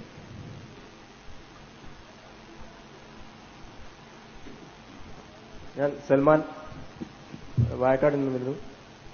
എനിക്ക് ചോദിക്കാനുള്ളത് ഗോപാലൻകുട്ടി സാറോടാണ്. സാറ് നേരത്തെ പറഞ്ഞ സംസാരത്തിൽ സൂചിപ്പിക്കേണ്ടായി പിന്നെ പുനർജന്മ സിദ്ധാന്തവും സ്വർഗനരക സങ്കല്പവും കൂട്ടിച്ചേർത്തുകൊണ്ട് പറഞ്ഞു. പിന്നെ മുൻ ജന്മത്തിൽ ചെയ്ത കർമ്മങ്ങൾക്ക് ഫലമായിട്ടാണ് പുനർജന്മത്തിൽ ഉയർന്ന ജാതിയിലും താഴ്ന്ന ജാതിയിലും ജനനമെടുക്കുന്നതെന്ന്. അങ്ങനെയാണെങ്കിൽ പിന്നെ ഇന്ന് ഉയർന്ന ജാതിയിൽ ജനിക്കുന്ന ആൾക്കാർക്കും പിന്നെ താഴ്ന്ന ജാതിയിൽ ജനിക്കുന്ന ആൾക്കാർക്കും തുല്യമായിട്ട്, അല്ലെങ്കിൽ താഴ്ന്ന ജാതിയിൽ ജനിക്കുന്ന ആൾക്കാരുടെ ഇന്നത്തെ അവസ്ഥയിൽ കൂടുതൽ ഉയർന്ന ജാതിയിൽ ജനിക്കുന്ന ആളെക്കാളും കൂടുതൽ ആനുകൂല്യങ്ങളും സൗകര്യങ്ങളും ലഭിക്കുന്നത്. പിന്നെ ഈ താഴ്ന്ന ജാതികൾക്ക് ഏർപ്പെടുത്തിയിരിക്കുന്ന സംവരണത്തിന്റെ സാധ്യത കൊണ്ട് ഉയർന്ന ജാതിയിൽ ജനിക്കുന്ന ആൾക്കാർ പോലും ആഗ്രഹിക്കുകയാണ് ആ ആനുകൂല്യം ലഭിക്കാൻ വേണ്ടി ഞാൻ താഴ്ന്ന ജാതിയായി ജനിച്ചിരുന്നെങ്കിൽ എത്ര നന്നായിരുന്നു എന്ന്. അങ്ങനെയാണെങ്കിൽ അവിടെ പിന്നെ ധർമ്മം ചെയ്തവൻ ഉയർന്ന ജാതിയിലും അധർമ്മം ചെയ്തവൻ താഴ്ന്ന ജാതിയിൽ ജനിക്കുമ്പോൾ അധർമ്മം ചെയ്തവനല്ലേ പുനർജന്മത്തിൽ ഇന്നത്തെ അവസ്ഥയിൽ നേട്ടമുള്ളത്? ധർമ്മം ചെയ്തതിന് നഷ്ടമല്ലേ ഉണ്ടാവുന്നത്? ഒരു വിശദീകരണം. സാർ ഉത്തരം പറഞ്ഞതാണ്. സാറിന് ഇനി പറയാൻ ആഗ്രഹിക്കുന്നുവെങ്കിൽ മാത്രം.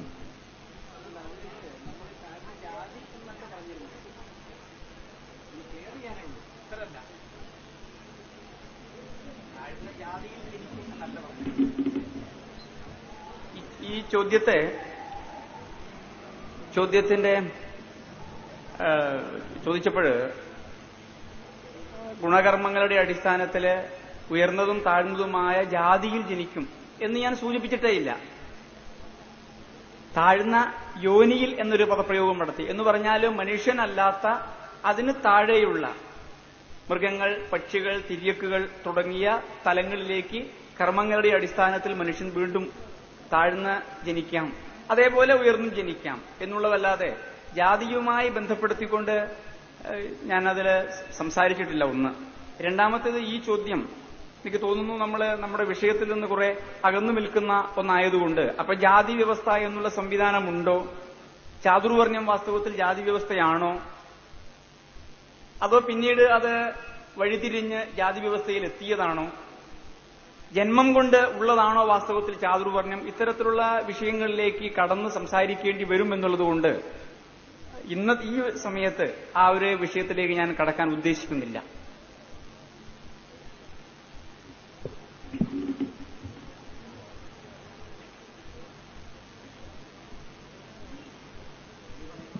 ഒരു മിനിറ്റ്. ഈ ചോദ്യത്തോടുകൂടി ഈ വേള ഇവിടെ അവസാനിക്കുകയാണ്. അതുകൊണ്ട് ഇത് അവസാനത്തെ ചോദ്യമായി കണക്കാക്കുന്നതാണ്.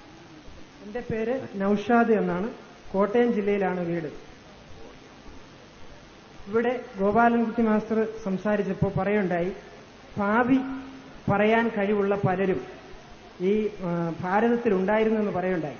അപ്പോൾ അക്ബർ സാഹിബ് അതിനെ പ്രതികരിച്ചുകൊണ്ട് പറഞ്ഞത് അവർ ദൈവദൂതന്മാരായിരുന്നു, അതുകൊണ്ടാണ് അവർക്കത് പറയാൻ കഴിഞ്ഞതെന്ന് പറഞ്ഞു. എന്റെ ചോദ്യം ഒരു അസുരന്റെ വധവുമായി ബന്ധപ്പെട്ടുണ്ട്. അഥവാ ഭസ്മാസുരൻ എന്ന് പറയുന്ന അസുരൻ ശിവനെ തപസ് ചെയ്തുകൊണ്ട് പ്രത്യക്ഷപ്പെടുത്തുകയും മരണമില്ലാത്ത ഒരവസ്ഥയ്ക്ക് വേണ്ടി വരം ചോദിക്കുകയും ചെയ്യുന്നു. അപ്പോൾ അത് സാധ്യമല്ല എന്ന് പറഞ്ഞുകൊണ്ട് ശിവൻ പറയുമ്പോൾ ഭസ്മാസുരൻ തിരിച്ചു ചോദിക്കുന്നത്, എന്റെ കൈ ആരുടെ തലയിൽ വെക്കുന്നുവോ അവർ ഭസ്മമാകണം എന്ന ഒരു വരം ചോദിക്കുന്നു. അങ്ങനെ ആ വരം ചോദിച്ചു കഴിഞ്ഞ് അത് അനുവദിക്കുകയും ചെയ്തിട്ട് ഈ വരം ഒന്ന് പരീക്ഷിക്കുന്നതിന് വേണ്ടി ഭസ്മാസുരൻ ശിവന്റെ തലയിൽ കൈവെക്കാൻ പോകുമ്പോൾ ശിവൻ ഭയന്നുകൊണ്ട് ഓടുകയാണ്. ദൈവം എന്ന് ഹൈന്ദവ സഹോദരങ്ങൾ വിശ്വസിക്കുന്ന ശിവൻ, സംഹാരമൂർത്തിയായ ശിവൻ അവിടെ നിന്ന് ഓടുകയും വിഷ്ണുവിൽ അഭയം പ്രാപിക്കുകയും ചെയ്യുന്നു. അങ്ങനെ വിഷ്ണുവിൽ അഭയം പ്രാപിച്ചുകൊണ്ട് വിഷ്ണു ശിവനെ ഒളിപ്പിച്ചു നിർത്തിക്കൊണ്ട് അദ്ദേഹം മോഹിനിയായി രൂപാന്തരം പ്രാപിക്കുകയും മോഹിനിയുടെ നൃത്തം കണ്ടുകൊണ്ട് ഭസ്മാസുരൻ ആ നൃത്തത്തിൽ അങ്ങനെ അവിടെ നിന്ന് മാറി നിൽക്കുകയും ആ നൃത്തത്തിലൂടെ വിഷ്ണു ഭസ്മാസുരന്റെ തന്നെ തലയിൽ വെച്ചുകൊണ്ട് അങ്ങനെ ഭസ്മാസുരനെ ഭസ്മമാക്കുകയും ചെയ്യുന്ന ഒരു സംഭവം അത് ഹൈന്ദവ സഹോദരങ്ങൾ പറയാറുണ്ട്. അപ്പോൾ ഇവിടെ ഈ ദൈവം എന്ന് വിശ്വസിക്കുന്ന ശിവന് ഈ സംഭവം അറിയാൻ കഴിഞ്ഞില്ല. ഈ മരണം, ഞാൻ ഉടനെ മരിക്കാൻ പോകുന്നു എന്ന സംഭവം, ഭസ്മാസുരൻ തലയിൽ കൈവച്ചാൽ മരിക്കുമെന്ന സംഭവം ശിവൻ അറിഞ്ഞില്ല. അതേസമയം മറ്റ് പലപ്പോഴായി ഭാരതത്തിലെ ആചാര്യന്മാർ പ്രവചനങ്ങൾ നടത്തുകയും ചെയ്തു. അപ്പോൾ ഖുർആൻ ഇതുപോലെ ദൈവദൂതന്മാർ അത്ഭുതങ്ങൾ കാണിക്കുമ്പോൾ അവർ പറഞ്ഞ ഒരു കാര്യം ഇതിനില്ല, അഥവാ ദൈവത്തിന്റെ സഹായം മൂലമാണ്, ദൈവം കാണിച്ചു തരുന്ന അനുസരിച്ചാണെന്ന് പറയുന്നുണ്ട്. അപ്പൊ ഇതിൽ നിന്ന് മനസ്സിലാകുന്നത് ചില കാര്യങ്ങൾ അവർക്കറിയാൻ കഴിയാതിരിക്കുകയും മറ്റു ചില കാര്യങ്ങൾ അവർ പ്രവചിക്കുകയും ചെയ്തപ്പോൾ ഇത് മറ്റാരിൽ നിന്നോ കിട്ടിയതാണ് എന്ന് അവർക്ക് മനസ്സിലാക്കിയില്ലേ? ഇതാണ് ചോദ്യം. അപ്പോൾ പ്രവാചകത്വമായിട്ട് ബന്ധപ്പെട്ട്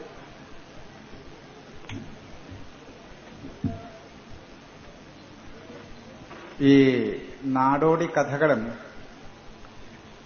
ദൈവസങ്കല്പങ്ങളും ഒക്കെ കൂട്ടി കുഴഞ്ഞു കിടക്കുന്നതാണ് നമ്മളുടെ പുരാണങ്ങൾ. ദൈവശാസ്ത്രവുമായിട്ട് ഈ ഒരു പുരാണ കഥയെ യോജിപ്പിക്കേണ്ട എന്നാണ് എനിക്ക് തോന്നുന്നത്. കാരണം അതുകൊണ്ട് വലിയ വെളിച്ചമൊന്നും കിട്ടാൻ പോകുന്നില്ല.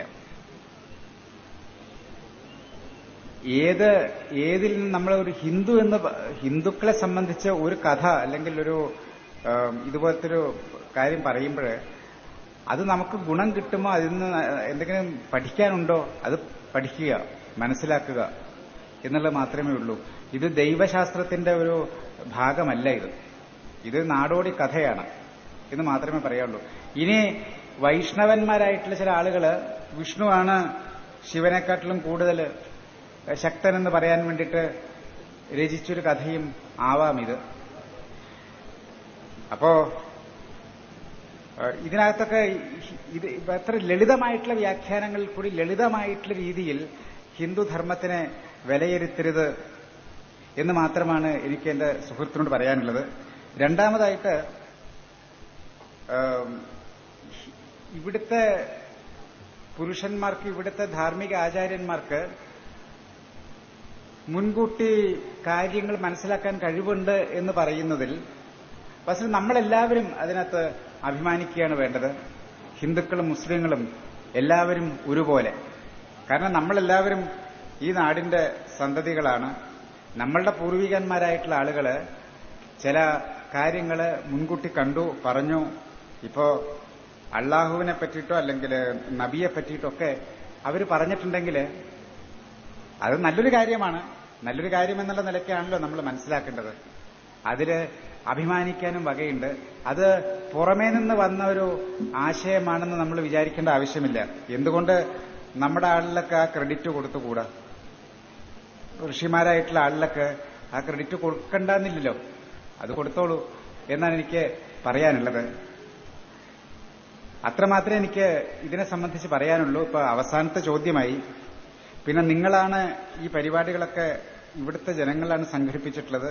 ഇവിടുത്തെ സംഘാടകന്മാര് വളരെ കഷ്ടപ്പെട്ട് ഞങ്ങളൊക്കെ വിളിച്ചു വരുത്തി വളരെ ദൂരേന്ന് ഞങ്ങൾ വരികയാണ്.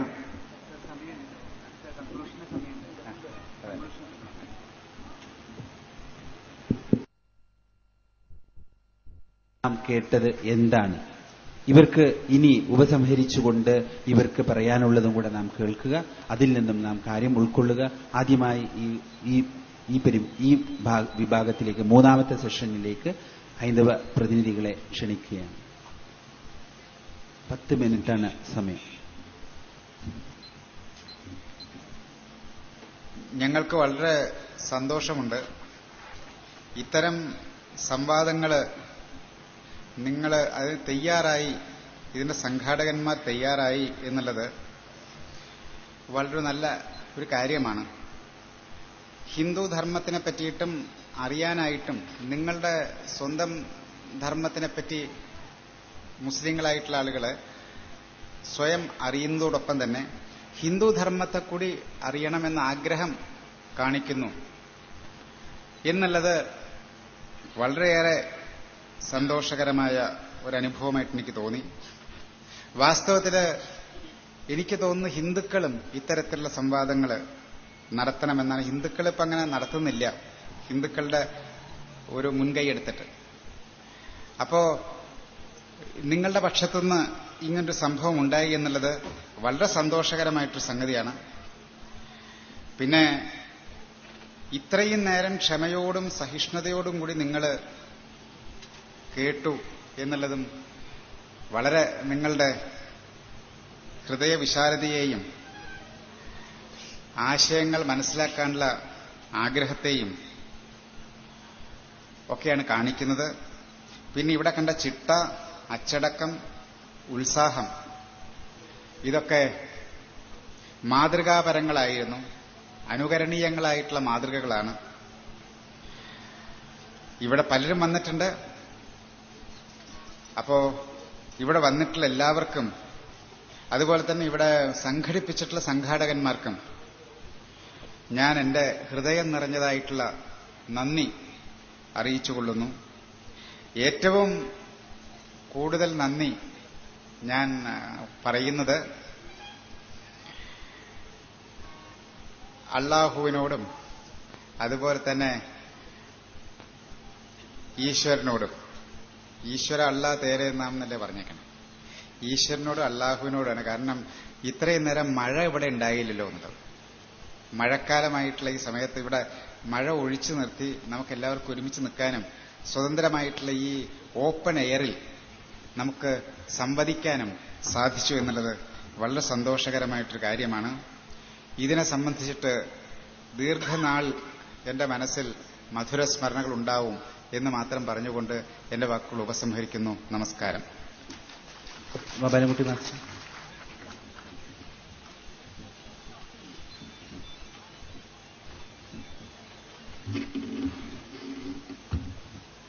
പ്രിയ സഹോദരി സഹോദരന്മാരെ,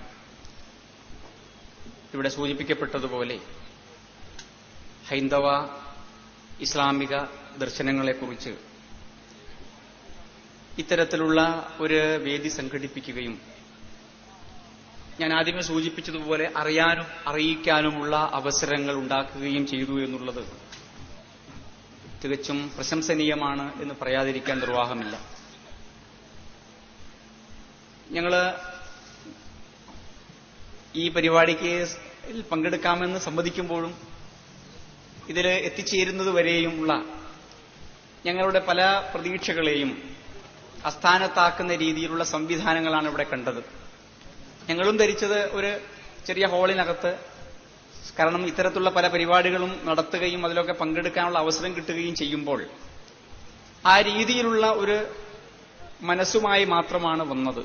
പക്ഷേ ഇവിടെ തിങ്ങി നിറഞ്ഞ ഒരു സ്റ്റേഡിയം മുഴുവൻ ഇതിനുവേണ്ടി ഇത്ര ഉത്സാഹത്തോടുകൂടി ഇരിക്കുന്നു എന്നുള്ളത് കാണുമ്പോൾ ഇത് വീണ്ടും വീണ്ടും നടത്തുവാനും വീണ്ടും വീണ്ടും അറിയുവാനും അറിയിക്കുവാനുമുള്ള ഈ അവസരം ഇനിയും ഉണ്ടാകട്ടെ എന്ന് ആഗ്രഹിക്കുകയും ആശംസിക്കുകയും ചെയ്യുകയാണ്.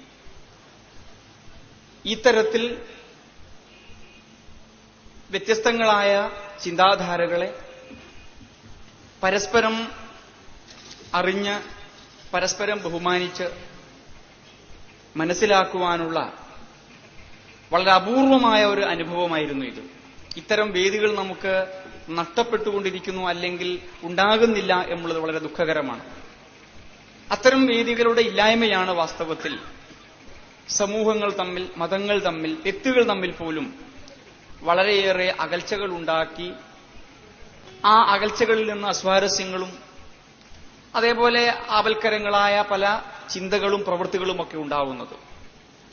അതുകൊണ്ട് ഇങ്ങനെ ഒരുമിച്ച് വന്ന് തികഞ്ഞ സംയമനത്തോടെ കേൾക്കുവാനും പറയുവാനുമുള്ള അവസരങ്ങൾ ഉണ്ടാകുന്ന ഈ പരിപാടി ഇനിയും ഉണ്ടാവട്ടെ എന്ന് ആഗ്രഹിക്കുകയും ആശംസിക്കുകയും ചെയ്തുകൊണ്ട് ഇവിടുത്തെ സംഘാടകന്മാരുടെ പരിശ്രമത്തെയും ഇത്രനേരം ഒട്ടും ബഹുലതയില്ലാതെ ഇവിടെ ക്ഷമയോടുകൂടി ഇതെല്ലാം കണ്ടും കേട്ടും സഹിച്ചും ശ്രവിച്ചും ഇരുന്ന മുഴുവൻ സഹോദരന്മാരുടെയും ഇതിനോടുള്ള ആഭിമുഖ്യത്തെ മനസ്സാ പ്രശംസിച്ചുകൊണ്ടും അവരോടുള്ള അകൈതവമായ കൃതജ്ഞത രേഖപ്പെടുത്തിക്കൊണ്ടും ഇതിന്റെ സംഘാടക സമിതിയോടും അതേപോലെ ഇവിടെ സംസാരിച്ച എല്ലാ വ്യക്തികളോടുമുള്ള ബഹുമാന ആദരങ്ങൾ ഒരിക്കൽ കൂടി സൂചിപ്പിച്ചുകൊണ്ട് ഞാൻ എന്റെ വാക്കുകൾ ഉപസംഹരിക്കുന്നു. നിങ്ങൾക്ക് നമസ്കാരം. ഇനി എന്തുകൊണ്ട് മതം എന്ന വിഷയത്തെ ആസ്പദമാക്കി നാളെ ഒരു സ്നേഹസംവാദം നടക്കുകയാണ്. നാളെ വെള്ളിയാഴ്ച വൈകിട്ട് 4 മണിക്ക് കൽപ്പറ്റ ചന്ദ്രഗിരി ഓഡിറ്റോറിയത്തിൽ. പങ്കെടുക്കുന്നത് അഡ്വക്കേറ്റ് മായൻകുട്ടി മേത്ത്, MM അക്ബർ. ഇനി ഇസ്ലാം പ്രതിനിധികളെ ക്ഷണിക്കുകയാണ്.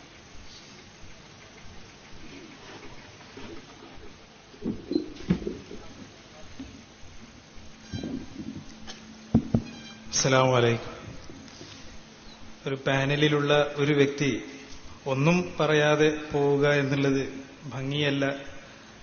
അതുകൊണ്ട് മാത്രം 1-2 കാര്യങ്ങൾ മാത്രം ഇവിടെ പറയുകയാണ്. ഞാൻ ഒരു സംവാദത്തിൽ ഏർപ്പെടുവാനോ അല്ലെങ്കിൽ സംശയങ്ങൾക്ക് മറുപടി പറയുവാനോ ഉദ്ദേശിച്ചതല്ല. എന്തെങ്കിലും പ്രസക്തമായ ഭാഗങ്ങൾ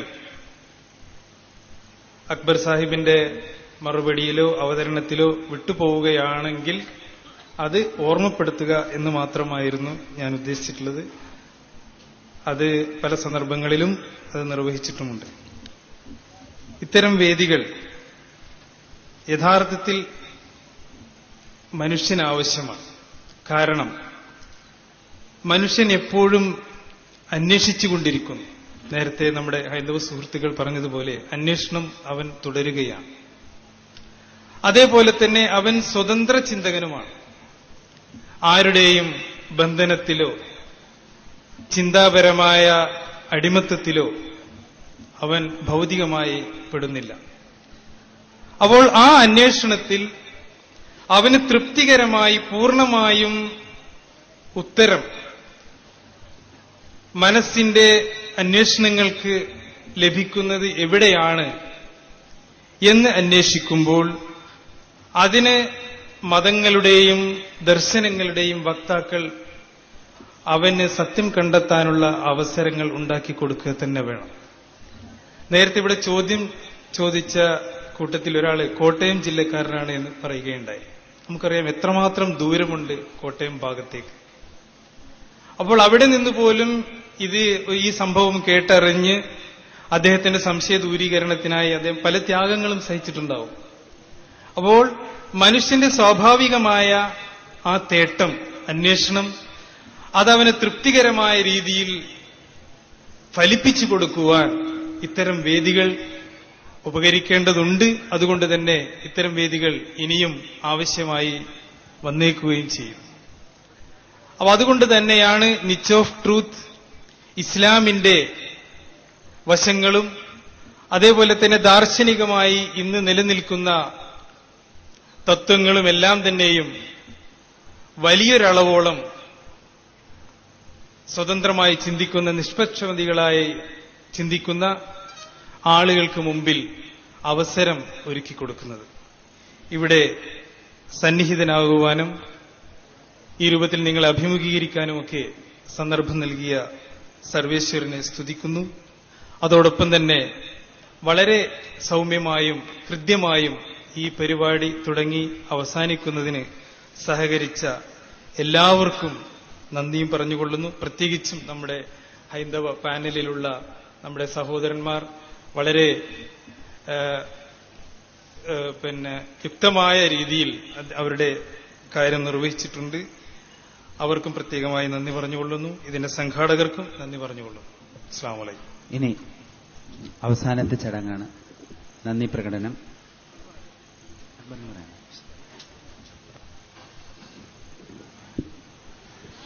അസ്സലാമു അലൈക്കും. അൽഹംദുലില്ലാഹി റബ്ബിൽ ആലമീൻ. സ്വലാത്തു വസ്സലാമു അലാ അഷ്റഫിൽ മുർസലീൻ വഅലാ ആലിഹി വസ്ഹബിഹി അജ്മഈൻ. അമ്മാ ബഅദ്. പടച്ച തമ്പുരാന് സർവസ്തുതികളും അർപ്പിക്കുകയാണ്. എല്ലാ നിലക്കും നമ്മൾ ഈ സംവാദത്തിന് കയറി വരുമ്പോൾ മഴത്തുള്ളികൾ കണ്ടപ്പോൾ, ആകാശത്ത് കാർമേഘം ഉരുണ്ടുകൂടിയത് കണ്ടപ്പോൾ, ഇതേപോലൊരു പരിപാടി സംഘടിപ്പിക്കുവാൻ വേണ്ടി പാടുപെട്ട പെരിന്തൽമണ്ണയിലെ മുഴുവൻ സുഹൃത്തുക്കളും, അതോടൊപ്പം തന്നെ ഈ പരിപാടി നടക്കണമെന്ന ആഗ്രഹമുള്ള എല്ലാവരും പടച്ച തമ്പുരാനോട്, സൃഷ്ടികർത്താവിനോട്, മഴയെ നിയന്ത്രിക്കുവാൻ കഴിയുന്നവനോട് പ്രാർത്ഥിച്ചു. ആ പ്രാർത്ഥന പടച്ച തമ്പുരാൻ കേട്ടിരിക്കുകയാണ്. അൽഹംദുലില്ലാഹ്. ഇസ്ലാമിനെ സംബന്ധിച്ചിടത്തോളം അനുബന്ധമായി പറയട്ടെ, ഈ പ്രാർത്ഥനകളെല്ലാം സൃഷ്ടാവായ തമ്പുരാനോട് എന്നുള്ള തത്വമാണ് ലോകത്തിന്റെ മുന്നിൽ വെക്കാനുള്ളത്. എനിക്ക് പിന്നീട് വളരെയധികം സന്തോഷം തോന്നുന്ന നിമിഷങ്ങളാണ്. എന്താന്ന് വെച്ചാൽ, ഇതേപോലെയുള്ള പ്രോഗ്രാമുകൾ നിച്ച് ഓഫ് ട്രൂത്ത് സംഘടിപ്പിക്കാറുണ്ട്. പലപ്പോഴും സംവാദങ്ങൾ ഉണ്ടാവാറുണ്ട്.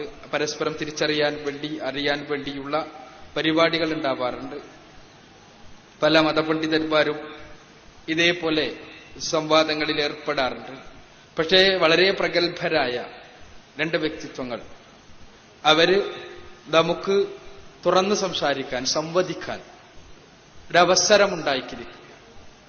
ഇതില് ഒട്ടേറെ കടപ്പാടും അതോടൊപ്പം തന്നെ അഭിമാനവും തോന്നുകയാണ് ഒരു കാര്യത്തിൽ.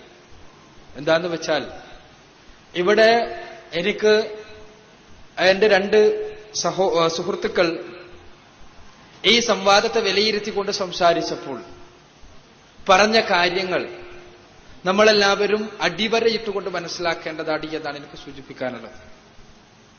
അതെന്താണ്? സംവാദങ്ങൾ നടക്കട്ടെ, പരസ്പരം അറിയുവാനുള്ള മേഖലകൾ ഉണ്ടാവട്ടെ, പരസ്പരം വെറുതെ വാട്ടർ ടൈറ്റ് കമ്പാർട്ട്മെന്റുകളാകാതെ എന്താണ് ശരി എന്ന വിഷയത്തിൽ ഉള്ള അന്വേഷണവും അതോടൊപ്പം തന്നെ കണ്ടെത്തിയ കാര്യങ്ങൾ പരസ്പരം പങ്കുവെക്കുവാനുമുള്ള കാര്യങ്ങൾ ഉണ്ടാവട്ടെ. പലപ്പോഴും ഇത്തരം മതസംവാദങ്ങൾ എന്ന ആശയം കേരളീയ ജനതയുടെ മുന്നിൽ വെച്ചപ്പോ, ആ ആശയം മതസംവാദങ്ങൾ തുറന്നുള്ള സംസാരം കേവല മതസൗഹാർദ്ദ സമ്മേളനമല്ല. മതസൗഹാർദ്ദ സമ്മേളനങ്ങൾ നമ്മൾ പലപ്പോഴും കണ്ടതാണ്. പക്ഷേ ഈ മതസംവാദം, ആശയങ്ങൾ തുറന്ന് സംവദിക്കുക, തികച്ചും സഹിഷ്ണുതയുടെ അടിയിൽ നിന്നുകൊണ്ട് തന്നെ അറിയാനുള്ള കാര്യങ്ങൾ അറിയാനും പറയാനുള്ള കാര്യങ്ങൾ പറയാനും അത് ഇരുന്ന് കേൾക്കുവാനും അകരെ കേട്ട് തിരിച്ചു പറയാനുള്ളത് തിരിച്ചു പറയുവാനുമുള്ള അവസരമുണ്ടാകുന്ന അവസ്ഥാവിശേഷം അതിനെക്കുറിച്ച് കേരളീയ മുസ്ലിം സമൂഹത്തിന്റെ മുന്നിൽ വെച്ചപ്പോൾ പോലും പലപ്പോഴും മുസ്ലിം സുഹൃത്തുക്കൾ തിരിച്ചു ചോദിച്ചിരുന്നു, അങ്ങനെയുണ്ടായാൽ ഇവിടെ ആകെ വർഗീയ പ്രശ്നങ്ങൾ ഉണ്ടാകൂലേ? സത്യത്തിൽ എന്റെ ഹൈന്ദവ പ്രതിനിധികൾ ഇവിടെ സംസാരിച്ച കാര്യങ്ങൾ ചില്ലിന്റെ കൂട്ടിൽ വെക്കേണ്ട കാര്യങ്ങളാണ് എന്നാണ് എനിക്ക് സൂചിപ്പിക്കാനുള്ളത്. എന്താണെന്ന് വെച്ചാൽ അറിയാത്തതാണ്, മനസ്സിലാകാത്തതാണ്, മനസ്സിലാക്കാൻ ശ്രമിക്കാത്തതാണ് പലപ്പോഴും പ്രശ്നങ്ങളുടെ കാതൽ. പ്രശ്നങ്ങളുടെ കാതൽ അവിടെ നിന്നാണ് തുടങ്ങുന്നത്. യഥാർത്ഥത്തിൽ എന്താണ് ഹൈന്ദവത എന്നും എന്താണ് ക്രൈസ്തവത എന്നും എന്താണ് ഇസ്ലാം എന്നും നമ്മൾ തുറന്ന് മനസ്സിലാക്കുവാനും തുറന്ന് ചർച്ച ചെയ്യാൻ നാം സന്നദ്ധമാകുമെങ്കിൽ കുഴപ്പങ്ങൾ ഉണ്ടാകുന്ന അവസ്ഥയുണ്ടാവില്ല എന്നുള്ളതാണ് സത്യം. പലപ്പോഴും നമ്മുടെ അറിവില്ലായ്മയിൽ നിന്നാണ് ചൂഷണം ചെയ്യപ്പെടുന്നത്. ഞാൻ നേരത്തെ പറഞ്ഞതുപോലെ ഏത് സമൂഹത്തെയും ചൂഷണത്തിന് വിധേയമാക്കുവാൻ വേണ്ടി പരിശ്രമിക്കുന്ന ആളുകൾ അവർ മതത്തെയും ചൂഷണത്തിന് വിധേയമാക്കുന്നു. അത് സ്വാഭാവികമാണ് തന്നെ. പലപ്പോഴും ചില സുഹൃത്തുക്കളെല്ലാം ചോദിച്ചിട്ടുണ്ട്, പരിശുദ്ധ ഖുർആൻ അമുസ്ലിങ്ങളെ വെട്ടുവാൻ വേണ്ടി കൊല്ലുവാൻ വേണ്ടി ആഹ്വാനം ചെയ്യുന്ന ഗ്രന്ഥമല്ലേ ഇത്? അത് ഇവിടെ നോട്ടീസിൽ സൂചിപ്പിച്ചിരുന്നു, മുമ്പത്തെ സംവാദത്തിൽ പറഞ്ഞതുകൊണ്ടായിരിക്കും ആ വിഷയം പ്രത്യേകിച്ച് എടുത്ത് ചോദിച്ചിട്ടില്ല. ഞാനതിന് വിശദീകരണം നൽകുന്നുമില്ല. കാരണം ആ കാര്യങ്ങളെക്കുറിച്ച് ബോധവാന്മാരാണ് നമ്മൾ പലപ്പോഴും. ആർക്കെങ്കിലും ആ വിഷയത്തിൽ സംശയങ്ങൾ ഉണ്ടെങ്കിൽ നമുക്ക് സംവദിക്കുകയും ചെയ്യാം. പരിശുദ്ധ ഖുർആനിൽ ഞാൻ നേരത്തെ സൂചിപ്പിച്ചതുപോലെ തന്നെ സന്ദർഭങ്ങളിൽ അവതരിപ്പിക്കപ്പെട്ട ആയത്തുകൾ ആ സന്ദർഭങ്ങളിൽ വെച്ച് തന്നെ മനസ്സിലാക്കിയാൽ യുദ്ധരംഗത്ത് അവതരിപ്പിക്കപ്പെട്ട സൂക്തകൾ, ആ യുദ്ധരംഗത്ത് തീർച്ചയായും ഒരു സംഘടന നടക്കുമ്പോൾ ശ്രീകൃഷ്ണൻ പറയുന്നത് പോലെ ശ്രീകൃഷ്ണൻ അർജുനനോട് സ്വന്തം പ്രപിതാമഹന്മാരെ അവർക്കെതിരെ യുദ്ധം ചെയ്യുക നിന്റെ കർത്തവ്യപാടി എന്ന് പറയുമ്പോൾ എല്ലാവരും എല്ലാ ഹിന്ദുക്കളും പ്രപിതാമഹന്മാർക്കെതിരെ യുദ്ധം ചെയ്യലാണ് കർത്തവ്യം എന്നല്ല, മറിച്ച് ആ യുദ്ധത്തിൽ അധർമ്മത്തിന്റെ ഭാഗത്ത് അവരും ധർമ്മത്തിന്റെ ഭാഗത്ത് പാണ്ഡവരും നിലകൊണ്ടപ്പോ ആ ധർമ്മത്തിന്റെ ഭാഗത്ത് നിൽക്കുന്നവന്റെ കടമ അവിടെ കുടുംബ ബന്ധങ്ങളല്ല എന്ന് വ്യക്തമാക്കുകയായിരുന്നു. ധർമ്മം ഏതായിരുന്നാലും ഞാൻ വിശദീകരിക്കല്ല. ഇതേപോലെ തന്നെ യുദ്ധരംഗത്ത് അവതരിപ്പിക്കപ്പെട്ട സൂക്തങ്ങൾ എടുത്തുദ്ധരിച്ചുകൊണ്ട് ഞാൻ പറയുന്നത്,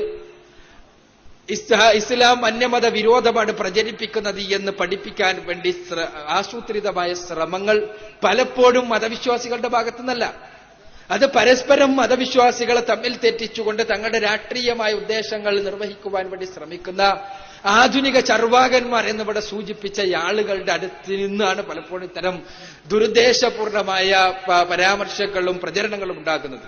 ആ പ്രചരണങ്ങളിൽ പലപ്പോഴും മതവിശ്വാസികൾ തെറ്റിദ്ധാരണകൾക്ക് അടിമപ്പെടുകയും ചെയ്യുന്നു.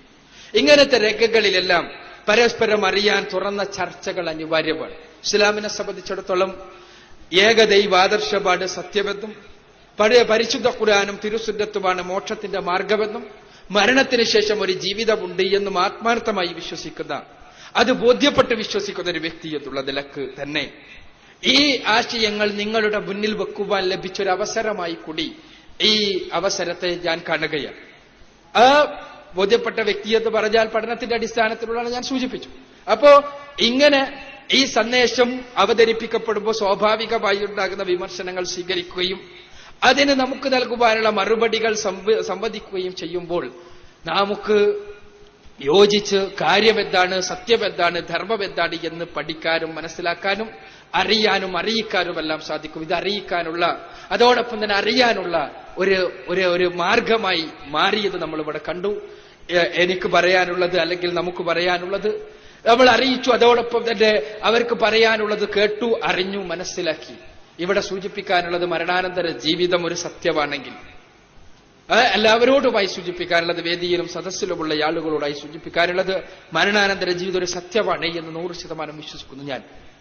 മരണാനന്തര ജീവിതം ഒരു സത്യമാണെങ്കിൽ, പരിശുദ്ധ ഖുർആൻ പറയുന്നത് ശരിയാണെങ്കിൽ എന്തായിരിക്കും നമ്മുടെ അവസ്ഥ എന്ന് ചിന്തിക്കുകയും അത് ശരിയോ തെറ്റോ എന്ന് പരിശോധിക്കുകയും ചെയ്യണമെന്ന് വിനീതമായി ഗുണകാംക്ഷയുടെ രീതിയിൽ അഭ്യർത്ഥിക്കുകയാണ്. ഞാൻ അവസാനിപ്പിക്കുകയാണ്. പടച്ച തമ്പുരാൻ നമ്മുടെ തെറ്റിദ്ധാരണകൾ അകറ്റുകയും നമ്മുടെ ഹൃദയ വിശാലത നൽകുകയും ചെയ്യുമാറാകട്ടെ എന്ന് പ്രാർത്ഥിക്കുന്നു. നാഥ, ഞങ്ങളെ മരണാനന്തര ജീവിതത്തിൽ മോക്ഷത്തിന്റെ വക്താക്കളായി ഒരുമിച്ച് കൂടുന്ന ആളുകളായി ഞങ്ങളെ എല്ലാവരെയും തീർക്കുവാൻ ഞങ്ങളെ മാർഗദർശനം ചെയ്യണമേ എന്ന് പ്രാർത്ഥിക്കുകയാണ്. റബ്ബന ആതിന ഫിദ് ദുനിയ ഹസനത്തും വഫിൽ ആഖിറതി ഹസനത്തും വഖിനാ അദാബന്നാർ. വആഖിറു ദഅവാനാ അൽഹംദുലില്ലാഹി റബ്ബിൽ ആലമീൻ. ഇരിക്കുക.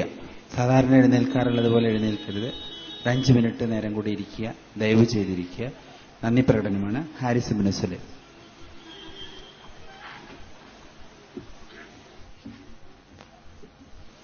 അസ്സലാമു അലൈക്കും. അൽഹംദുലില്ലാഹി റബ്ബിൽ ആലമീൻ വസ്സലാത്തു വസ്സലാമു അലാ റസൂലില്ലാഹ്. സ്നേഹമുള്ള സഹോദരങ്ങളെ, ഈ മഹത്തായ സംഗമത്തിലെ അവസാനത്തെ വാക്കുകൾക്ക് വേണ്ടി ക്ഷണിക്കപ്പെട്ടിരിക്കുകയാണ്. ഈ മഹത്തായ ആശയ സംവാദത്തിന്റെ ആരംഭം മുതൽ നന്ദി പ്രകടനത്തിന് വേണ്ടി നിങ്ങളുടെ മുമ്പിൽ വന്നു നിൽക്കുമ്പോഴുള്ള ഇതുവരെയുള്ള അനുഭവങ്ങളെ വിലയിരുത്തുമ്പോൾ തിരക്ക് പിടിച്ച ഒരു അങ്ങാടിയിലൂടെ ഒരു പിതാവിന്റെ കൈവിരൽ തുമ്പിൽ പിടിച്ചുകൊണ്ട് നടന്നു പോകുന്ന ഒരു കുട്ടിയുടെ അനുഭവമാണ്. ഈ പ്രപഞ്ചത്തിന്റെ സൃഷ്ടാവ് ആ നിസ്സഹായനായ കുഞ്ഞിനെ കൊണ്ടുപോകുന്ന പോലെ ജീവിതത്തിന്റെ എല്ലാ മേഖലകളിലും നമ്മളെ സഹായിച്ചുകൊണ്ടും പരിചരിച്ചുകൊണ്ടും കൂടെ വരുന്നു. അതേപോലുള്ള ഒരു അനുഭവമാണ് ഇതിന്റെ ആദ്യാവസാനം വരെയുള്ളത്. ഈ സംവാദത്തിന്റെ കാരണം നിങ്ങൾക്കറിയാം. കഴിഞ്ഞ സ്നേഹ സംവാദം നടന്നു കഴിഞ്ഞപ്പോൾ ഇവിടുത്തെ അമുസ്ലിങ്ങളായ സഹോദരങ്ങൾ നമ്മളോട് ആവശ്യപ്പെട്ടു, ഇതേപോലെയുള്ള സംവാദത്തിന്റെ വേദികൾ ഇനിയും വേണം, തുറന്ന് സംവാദിക്കാനും സംശയം ചോദിക്കാനും അവസരങ്ങൾ വേണമെന്ന്. അങ്ങനെ ഇവിടുത്തെ നമ്മുടെ സ്നേഹനിധികളായ ഹൈന്ദവ സഹോദരങ്ങളും മുസ്ലിം സഹോദരങ്ങളും ഒന്നു ചേർന്ന് നമുക്ക് ഇത്രയും വിഭവസമൃദ്ധമായ ഒരു സന്ദർഭം ഒരുക്കിയിരിക്കുകയാണ്. ഇവിടെ ഇതിന്റെ പിന്നിൽ പ്രവർത്തിച്ച ഒട്ടേറെ ആളുകളുടെ പ്രവർത്തനങ്ങൾക്കും അവരുടെ സഹകരണങ്ങൾക്കും നന്ദി പറയേണ്ടതുണ്ട്. നന്ദി അർഹിക്കാതെ, പ്രശംസകൾ അർഹിക്കാതെ പ്രവർത്തിച്ചവർക്ക് നന്ദി പറയുന്നത് അസ്ഥാനത്താണെന്നറിയാം. എങ്കിലും ഈ പരിപാടി സംഘടിപ്പിക്കുന്ന സമയത്ത് നമ്മുടെ സ്വാഗത സംഘത്തിലെ പ്രധാന ഒരു പ്രവർത്തകനായ CP ജനാർദ്ദനൻ സാർക്കുള്ള നന്ദി ഇവിടെ പറയാതിരിക്കാൻ പറ്റില്ല. നന്ദി ഒരിക്കലും ഇവിടെ പറയേണ്ടതില്ല, പക്ഷെ പറയാൻ ഞങ്ങൾ നിർബന്ധിതരാണ്. കാരണം ഒരു അസുഖത്തോടുകൂടെ ഹോസ്പിറ്റലിൽ കിടക്കുന്ന സന്ദർഭത്തിലാണ് ഈ പരിപാടി പ്രോഗ്രാമുമായി ബന്ധപ്പെട്ട് അദ്ദേഹത്തെ നമ്മുടെ സംഘാടകർ സമീപിച്ചത്. ആ ഹോസ്പിറ്റലിന്റെ പ്രയാസത്തിലും എല്ലാ നിലക്കും ഈ ആളുകളെ സംഘടിപ്പിച്ചു തരുന്നതിന് വേണ്ടിയും ഈ പരിപാടിയുടെ വിജയത്തിന് വേണ്ടിയും ആത്മാർത്ഥതയോടുകൂടെ ആത്മാർപ്പണം ചെയ്ത ഒരു സുഹൃബന്ധമാണ് ഈ സംഗമത്തിലെ ഏറ്റവും വലിയൊരു നേട്ടമായിക്കൊണ്ട് ഇവിടുത്തെ സംഘാടകർ വിലയിരുത്തുന്നത്. അതേപോലെ തന്നെ ഡോക്ടർ രാംദാസ് സാറിനെയും ഈ പരിപാടിയുടെ സംഘാടനത്തിന്റെ അനുഭവങ്ങളിൽ മറക്കാനാവാത്ത ഒന്നാണ്. ഇവിടെ ഇത്രയും ഒരു മഹാസദസ്സിന്റെ മുമ്പിൽ അവിടെ സംശയങ്ങൾക്ക് വേണ്ടി തുറന്ന ഹൃദയത്തോടുകൂടെയും വിശാലമായ മനസ്സോടുകൂടെയും ഇരുന്ന ഇരുവിഭാഗത്തിലെയും പണ്ഡിതന്മാരുടെ പേരുകൾ അനേക തവണ ഇവിടെ ആവർത്തിക്കപ്പെട്ടതാണ്. അവരോടൊക്കെയുള്ള നമ്മുടെ ഹൃദയത്തിന്റെ നന്ദി നമ്മളൊക്കെ പലപ്പോഴും അറിയിച്ചു കഴിഞ്ഞു. ഇവിടെ പങ്കെടുത്ത ഡോക്ടർ പുത്തേഴത്ത് രാമചന്ദ്രൻ, അതേപോലെ തന്നെ Gopalankutty master, M Akbar, doctor Saleem Cheruppasseri, അതേപോലെ തന്നെ ഈ മഹത്തായ സദസ്സിനെ വളരെ നല്ല നിലക്ക് നിയന്ത്രിച്ച് പൂർത്തിയാക്കിയ നമ്മുടെ ഡോക്ടർ ഹൈദരലി സാർ തുടങ്ങിയവർക്കെല്ലാം നന്ദി രേഖപ്പെടുത്തുകയാണ്. ഈ നല്ലതായ സംരംഭത്തിലെ പൂർണ്ണമായ വിജയത്തിലെത്തിച്ച പടച്ച തമ്പുരാനെ സ്തുതിക്കുന്നതോടൊപ്പം ഇനിയും ഇത്തരം പരിപാടികൾക്ക് അവസരമുണ്ടാകട്ടെ എന്ന് പ്രാർത്ഥിച്ചുകൊണ്ട് അവസാനിപ്പിക്കുന്നു. റബ്ബന ആതിന ഫിദ് ദുനിയ ഹസന വഫിൽ ആഖിറതി ഹസനത വഖിനാ അദാബന്നാർ.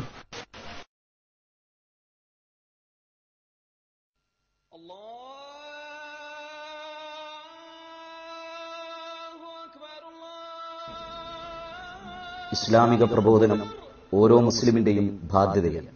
ഈ ബാധ്യത നിർവഹിക്കുന്നതിനു വേണ്ടിയുള്ള ഒരു കൂട്ടായ്മയാണ് നിച്ചോപ്രൂ.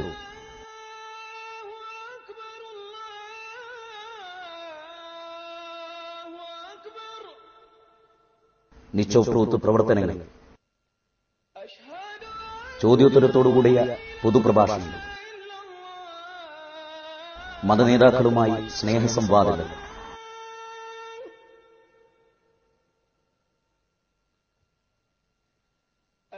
സൗജന്യ ഇസ്ലാം കറസ്പോണ്ടൻസ് കോഴ്സ്, ഇസ്ലാമിനെ പരിചയപ്പെടുത്തുന്ന ലഘുലേഖകളും പുസ്തകങ്ങളും, ഇസ്ലാം വിമർശനങ്ങൾക്ക് മറുപടി പറയുന്ന ഗ്രന്ഥങ്ങളും കാസറ്റുകളും.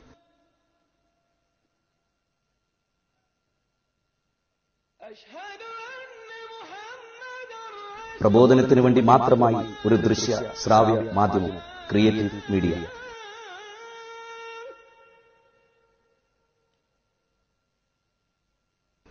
ഇസ്ലാമിക പ്രബോധനത്തിന് മാത്രമായി ഒരു ആനുകാലികം, സ്നേഹസംവാദം മാസിക. ഇസ്ലാമിനെക്കുറിച്ച് സത്യസന്ധവും ശാസ്ത്രീയവുമായ അറിവ് നൽകുന്ന ഇന്റർനെറ്റ് സൈറ്റ്. ലോകപ്രശസ്ത ഇസ്ലാമിക പ്രബോധകരുടെ കേസറ്റുകൾക്കുള്ള ലൈബ്രറി.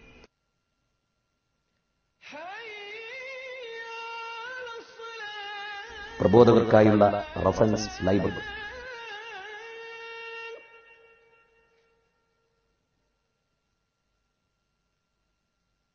പ്രബോധന പരിശീലന ക്യാമ്പുകൾ, ദഅവ വർക്ക്ഷോപ്പുകൾ.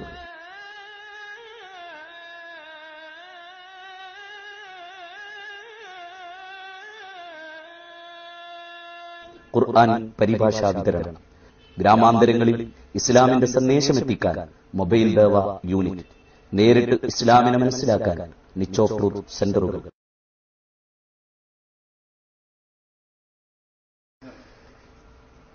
നാഥ, സത്യമത സന്ദേശ പ്രചരണത്തിനു വേണ്ടിയുള്ള വിനീതമായൊരു സംരംഭമാണിത്. നീ ഏൽപ്പിച്ച ഉത്തരവാദിത്വത്തിന്റെ നിർവഹണത്തിനു വേണ്ടിയുള്ള എളിയ ശ്രമം ഇതൊരു പ്രതിഫലാർഹമായ പ്രവർത്തനമായി സ്വീകരിക്കണമെന്ന്. ആമീൻ.